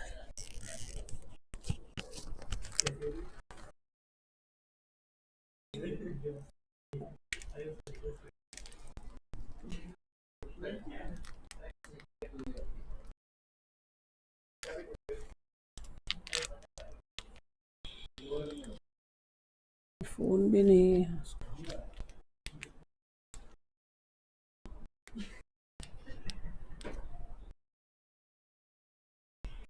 उफ,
देखो बच्चों, 4 फीचर ऑफ एडवांस मनी क्या होती है उसके बारे में डिस्कस करेंगे।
हाँ एग्जाम्पल भी लिखना है।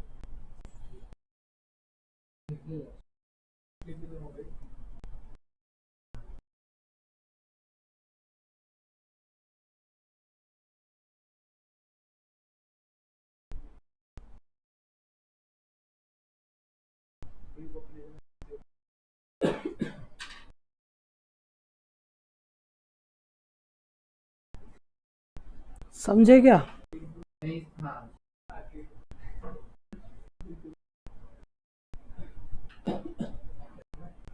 बच्चों देखो, 4 फीचर ऑफ एडवांस मनी।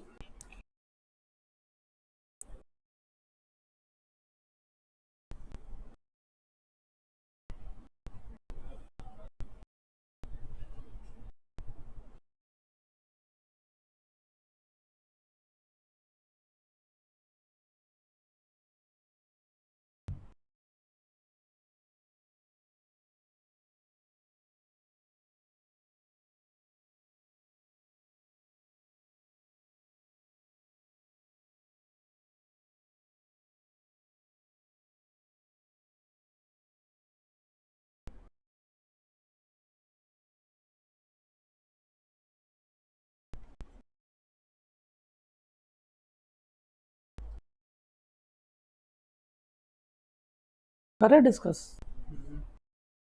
देखो भाई, 4 फीचर ऑफ एडवांस मनी क्या होगा?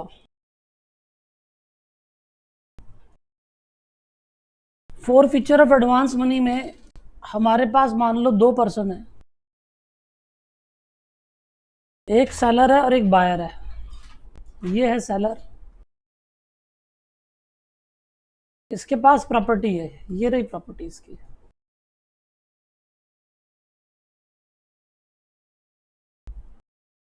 ये बायर है,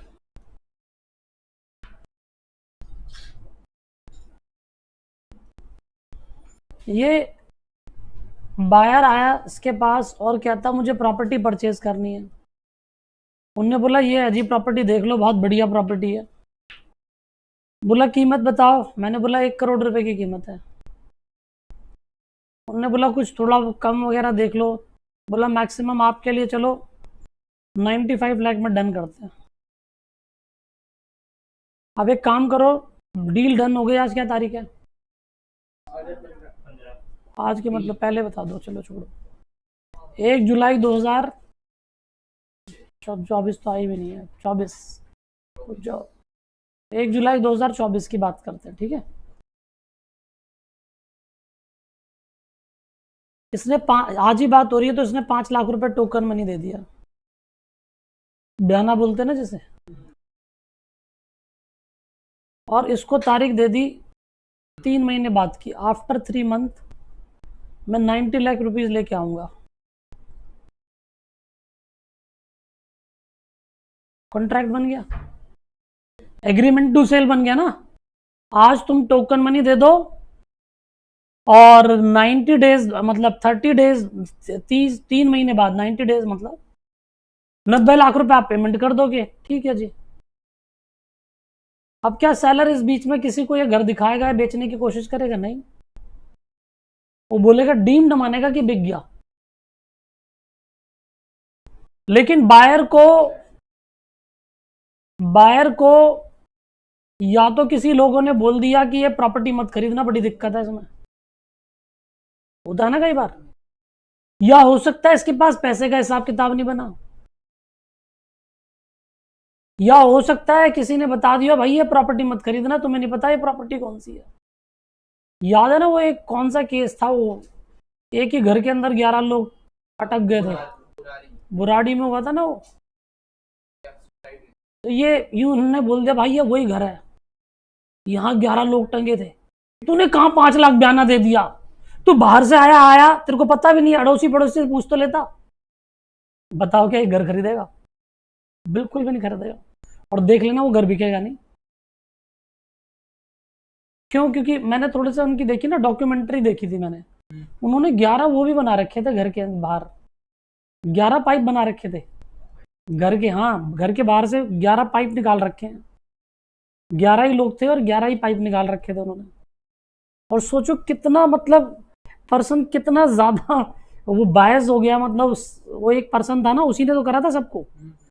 उस सबकी बात मान के सारे लोग जो है टंगे मर गए, बोल रहे नहीं पिताजी ने बोला है हमें ये करना पड़ेगा, इस रात्रि को ये करना है, ये करना, वो चले गए सारे। चलो मेरा मुद्दा वो नहीं है, मैं तुम्हें समझाना चाह रहा हूँ ऐसा होता है। ये नहीं खरीदेगा इस प्रॉपर्टी को, या हो सकता है इसके पास पैसे का इंतजाम नहीं हुआ, कोई भी रीजन हो सकता है। 3 महीने बाद ये आया ही नहीं, या आया उसने बोला सर मेरे 5 लाख रुपए वापस दे दो, मैं ये प्रॉपर्टी नहीं लूंगा, ये प्रॉपर्टी बड़ी दिक्कत वाली है, या मेरे पास बाकी का इंतजाम नहीं कर रहा, बताओ ये वापस करेगा क्या पैसे? नहीं करेगा। ये बोलेगा ब्रीच ऑफ कॉन्ट्रैक्ट, कंपनसेशन हो गया है तुम्हारा। इन 3 महीने के अंदर तुम्हारे चक्कर में मैंने किसी और ग्राहक को नहीं दिखाया, ग्राहक आए भी वापस लौटा दिए, अब ये 5 लाख रुपए जब्त करके बैठ गया, नहीं बैठ गया?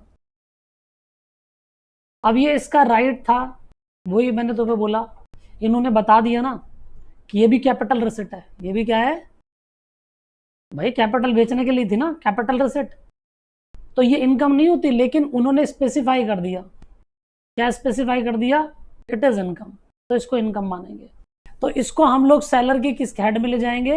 अदर सोर्सेस, क्योंकि घर तो बिका ही नहीं, पैसे मिल गए मुफ्त में। अरे क्लियर है? ये कभी वापस नहीं करेगा।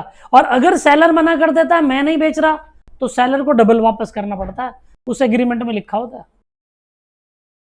अगर सेलर मना कर देगा किसी कारण से कि मैं नहीं बेच रहा है प्रॉपर्टी, तो उसको डबल वापस करना पड़ेगा, और बायर रिफ्यूज कर देगा तो उसका पैसा जब्त हो जाएगा। क्लियर है भाई? तो उसे हम टैक्सेबल कहां करेंगे? Other sources. आ जाओ पढ़ो। If any person has entered into an agreement to sell any capital asset कोई भी हो सकती है, and some advance money was received but the buyer refused to purchase the capital asset, खरीदने से मना कर दिया भाई, एडवांस मनी फोरफिट कर लेगा, बोलेगा तुम्हारी गलती, तुम मना कर रहे हो, तुमने कॉन्ट्रैक्ट तोड़ा, तो तुम्हें कंपनसेशन भुगतना पड़ेगा, मैं तुम्हारे पैसे वापस नहीं करूंगा। पैसे क्या कर लिए? Forfeit. In this case amounts of forfeited will be considered to be income under the head of other sources. Doubt है? Mr. X entered into an agreement to sell one house property 50 lakh to Y को, advance money 5 lakh रुपए receive कर लिए, Y ने उसे purchase करने से मना कर दिया, तो 5 लाख रुपए जब्त कर लिए, ये X के किस इनकम के टैक्सेबल हो जाएंगे? Other sources. नहीं समझ आया? चलो एक टॉपिक और बताता हूं बच्चों, सुनना। एक टॉपिक है बच्चों बुक्स ऑफ अकाउंट, वो यहां भी आएगा लेकिन अदर सोर्सेज में भी आ रहा है, मैं तुम्हें बता रहा हूं। बुक्स ऑफ अकाउंट सेक्शन 145, सुनो ध्यान से। कितने हेड होते हैं? Salary, house property, business profession, capital gain, और बोलो अदर सोर्सेज। वो कहते हैं books of account not required in salary, not required in house property, not required in capital gain, books of account required in business profession, and books of account required in other sources. Salary में books of account maintain करने की जरूरत नहीं है। अगर आपकी house property से income है तो बुक्स ऑफ अकाउंट मेंटेन करने की जरूरत नहीं है। कैपिटल गेन से तो बुक्स ऑफ अकाउंट मेंटेन नहीं करनी, लेकिन अदर सोर्सेज और बिजनेस प्रोफेशन से इनकम है तो आपको बुक्स ऑफ अकाउंट मेंटेन करने पड़ेंगे। बिजनेस प्रोफेशन में क्यों बुक्स ऑफ अकाउंट मेंटेन करने पड़ेंगे? क्योंकि इनकम टैक्स एक्ट के अंदर इन्होंने खुद बता रखा है, सेक्शन 28 से लेकर 44D तक कौन कौन से खर्चे अलाउड है, कौन कौन से खर्चे डिसअलाउड है, तो उसके लिए हमें बुक्स ऑफ अकाउंट मेंटेन करनी ही पड़ेगी। तो अगर तुम्हारे पास बुक बिजनेस एंड प्रोफेशन है तो आपको बुक्स ऑफ अकाउंट क्या करनी पड़ेगी? मेंटेन करनी पड़ेगी। आपको बुक्स ऑफ अकाउंट मेंटेन करनी पड़ेगी अगर आपकी इनकम किससे है? अदर सोर्सेज से है। अदर सोर्सेज के अंदर भी बहुत सारे एक्सपेंडिचर होते हैं, जो कहीं टैक्स नहीं होगा वो कहां टैक्सेबल हो रहा है? अदर सोर्सेज में। अनडिस्क्लोज्ड इनकम है टैक्सेबल कहां पर हो रही है? अदर सोर्सेज में। तो अदर सोर्सेज में हम उससे पूछेंगे भाई ये तुम्हारी इनकम है, तो साथ साथ इसमें तुमने सेक्शन 57 में जो एक्सपेंडिचर घटाया कैसे क्लेम करा? तो ये सब इसके लिए भी हमें क्या चाहिएगा? Books of account. तो बुक्स ऑफ अकाउंट नहीं रिक्वायर्ड है सैलरी में, नहीं रिक्वायर्ड है हाउस प्रॉपर्टी में, नहीं रिक्वायर्ड है कैपिटल गेन में, बिजनेस प्रोफेशन और कहां पर चाहिए, अदर सोर्सेस। समझ आया? तो पढ़ेंगे बुक्स ऑफ अकाउंट। बच्चों बुक्स ऑफ अकाउंट हम दो तरीके से मेंटेन करते हैं, कैश बेसिस और mercantile system of accounting. Clear है भाई? याद है ना, बचपन से पढ़ते आ रहे हो तुम। बुक्स ऑफ अकाउंट के अंदर कैश बेसिस के अंदर हम क्या करते थे, याद करो। कैश बेसिस है तो हम लोग कैश बेसिस पे काम करेंगे, अगर पेमेंट होएगी तो ही डेबिट, नहीं तो नहीं करेंगे। पैसा रिसीव होगा तो क्रेडिट करेंगे, नहीं तो नहीं करेंगे। लेकिन मर्केंटाइल सिस्टम ऑफ अकाउंटिंग हम ज्यादा फॉलो करते हैं, अक्रूअल बेसिस जिसे कहते हैं। कोई बात नहीं, मैचिंग प्रिंसिपल के कॉन्सेप्ट को फॉलो करने के लिए अक्रूअल बेसिस का कॉन्सेप्ट फॉलो करके चलो, नहीं तो मैचिंग कॉन्सेप्ट फॉलो नहीं होएगा ना। अरे समझ आई नहीं आई बात? तो बच्चों मेरी बात सुनना, लेकिन इनकम टैक्स में अब तुम बताओ, books of account cash basis या मर्केंटाइल सिस्टम ऑफ अकाउंटिंग, बताओ कौन सा बुक्स ऑफ अकाउंट लगेगा? नहीं भाई, दोनों लगेंगे। इन्होंने खुद बता रखा है, एक्सपेंडिचर वाइज बता रखा है इन्होंने। कहीं कहीं बोल रखा है अक्रूअल बेसिस चलेगा, और कहीं बोल रखा है नहीं जी कैश बेसिस चलेगा। वो कहते हैं अगर म्युनिसिपल टैक्स पेड होगा तो ही डिडक्टेबल है।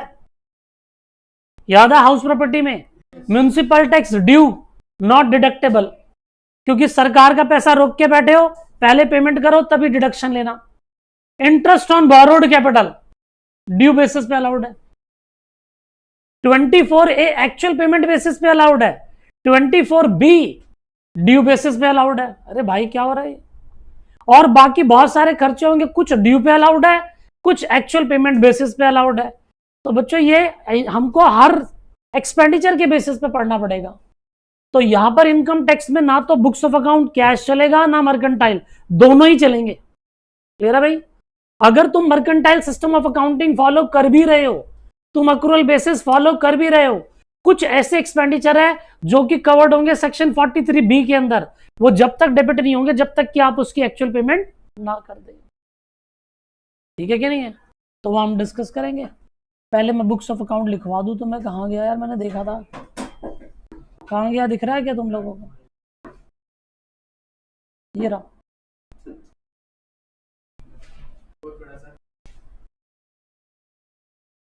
तो पढ़ा देता हूँ, दो पढ़ा देता हूँ, ये और ये 11वां, नहीं दोनों पढ़ा देता हूँ, तुमने बात रख लेता।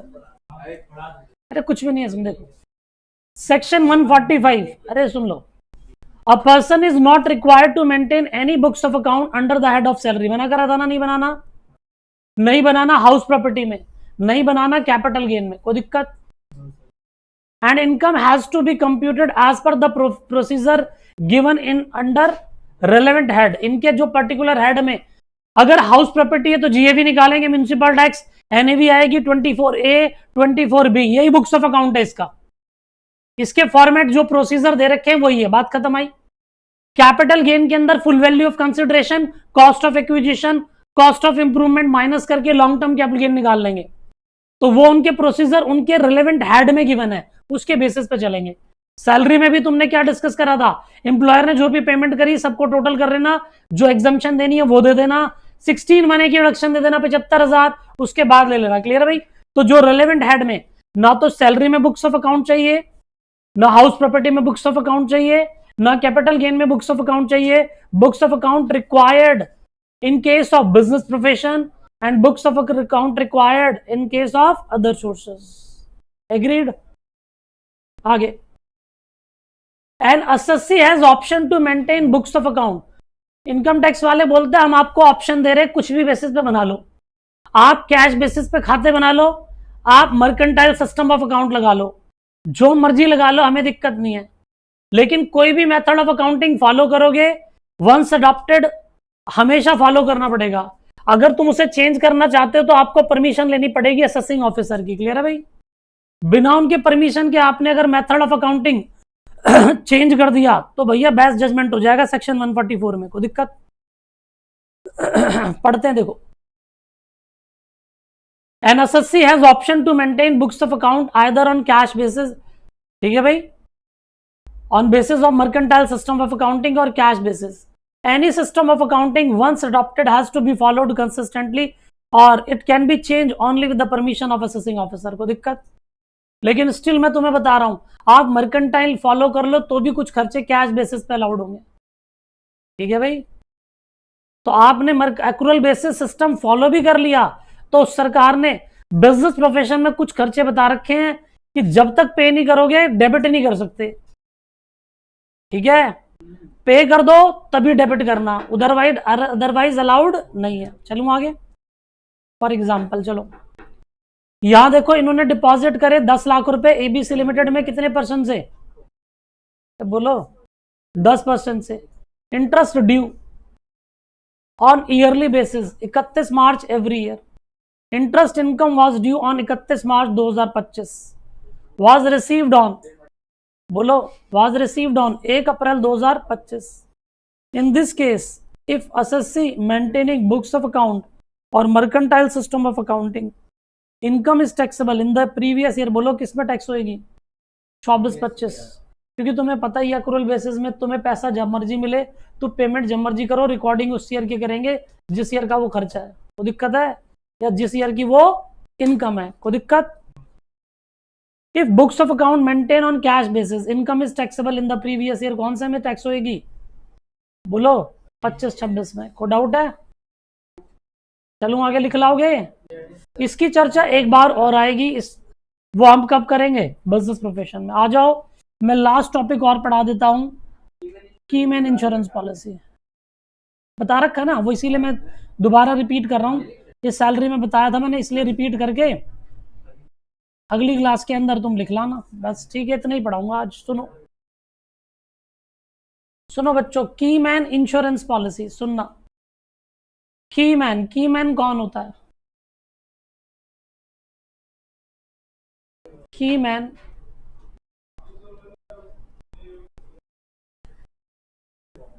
की मैन इंश्योरेंस पॉलिसी। बच्चों सुनो, मैं 3 सिचुएशन बनाता हूं, पहले भी बनाई थी। एक एम्प्लॉई है हमारा, सही है भाई,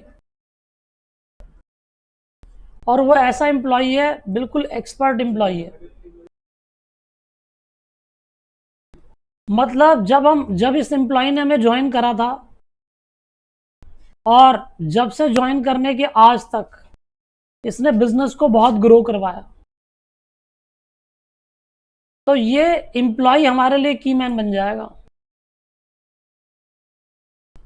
फिर हमें डर लगने लगेगा कि यार अगर इस व्यक्ति को कुछ हो गया तो, इस व्यक्ति को क्या हो गया? दिक्कत हो गई, ये डेथ कर गया, ये बीमार पड़ गया, तो हमारा तो बिजनेस दिक्कत में आ जाएगा। इस पर्सन के लिए, जो कि वेरी इंपॉर्टेंट पर्सन है फॉर द बिजनेस प्रोफेशन, इस एम्प्लॉय के नाम पे पॉलिसी ले लो और इस पॉलिसी पे एबीसी लिमिटेड ने प्रीमियम पे करना स्टार्ट कर दिया और वो प्रीमियम हम लोग अपने P&L अकाउंट में डेबिट करना स्टार्ट कर दिया। हमने प्रीमियम कहां डेबिट कर दिया बच्चों? अपने P&L अकाउंट में डेबिट कर दिया।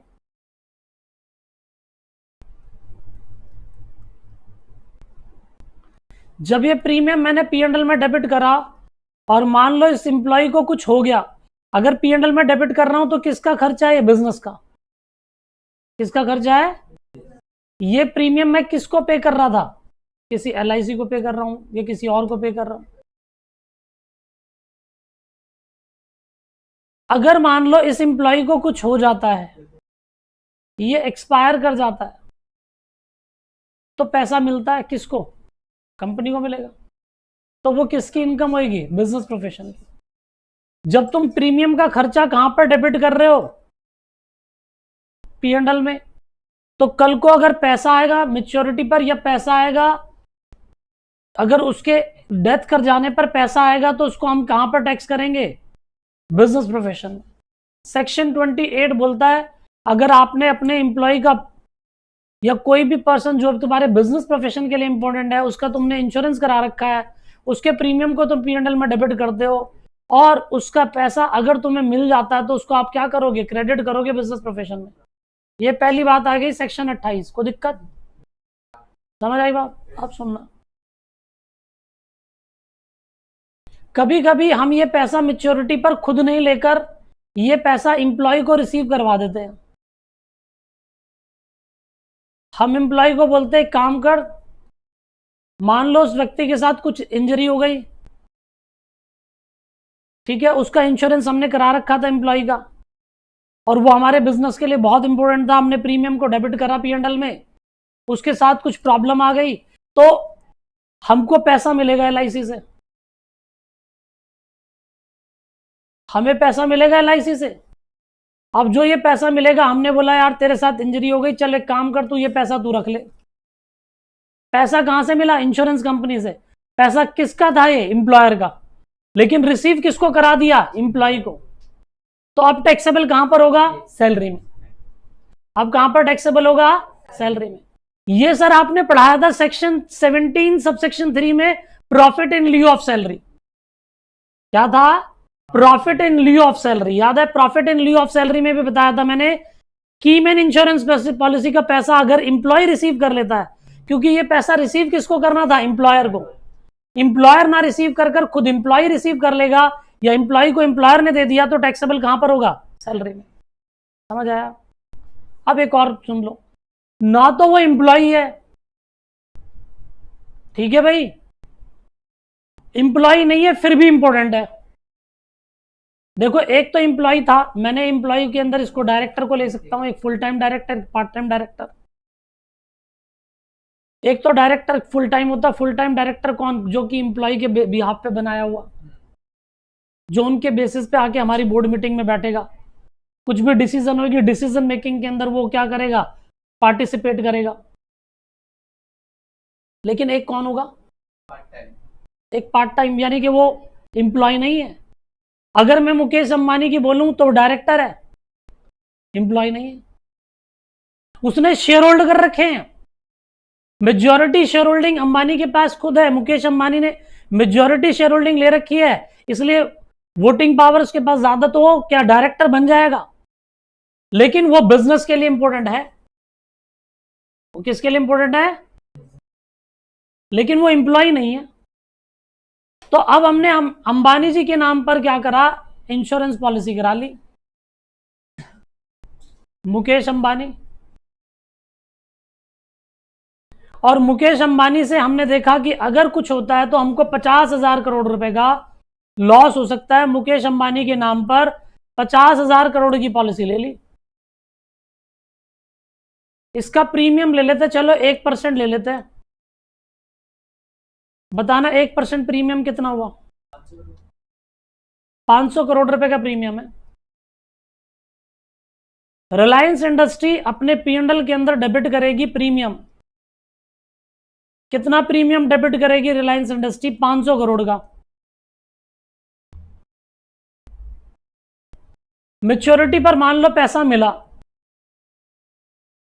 अंबानी जी को कुछ नहीं हुआ, लेकिन मैच्योरिटी पर भी कुछ पैसा मिल रहा है, अगर ऐसी पॉलिसी है, टर्म प्लान नहीं है, तो मैच्योरिटी पर अगर कुछ पैसा मिल रहा है, वो पैसा बिजनेस ने रिसीव ना कर अंबानी ने रिसीव कर लिया, तो अंबानी इज नॉट एम्प्लॉय।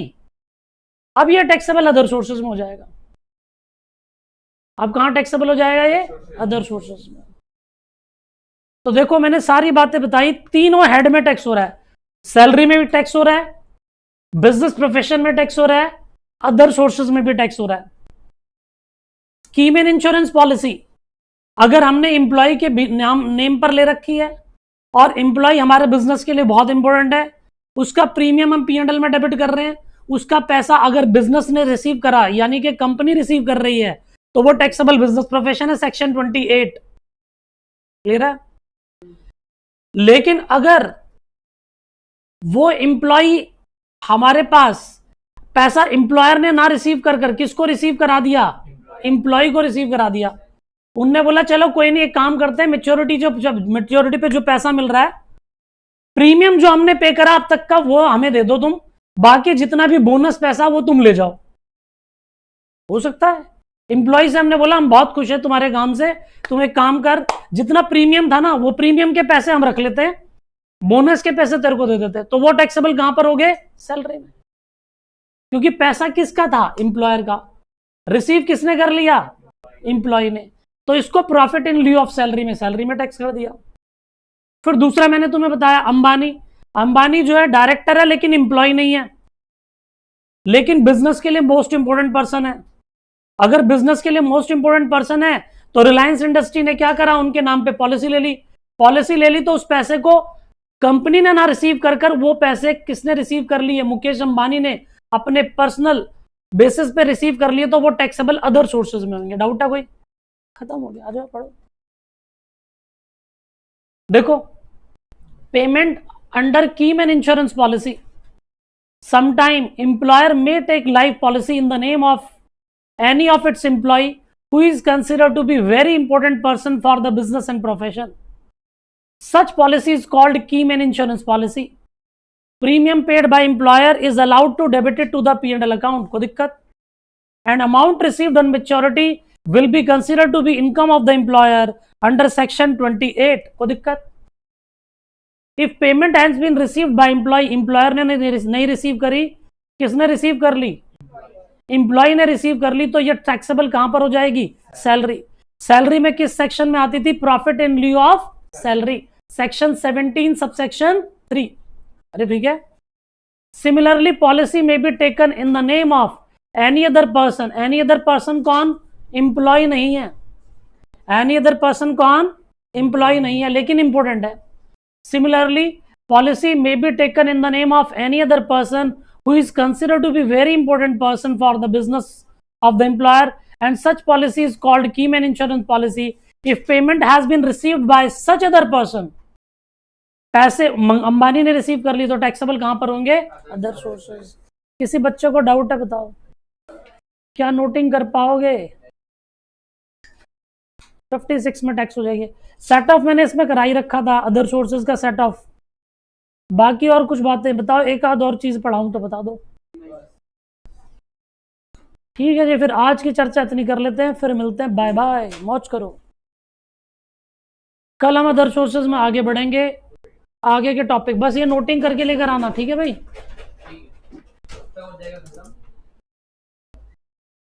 नहीं यार, अभी चलेगा टाइम। अभी इसमें गिफ्ट में भी टाइम लगेगा, डिविडेंड में भी टाइम लगेगा, है अभी। मतलब सैटरडे तक तो है ही है, मंडे भी ले सकता है, देखते हैं। Okay, bye bye.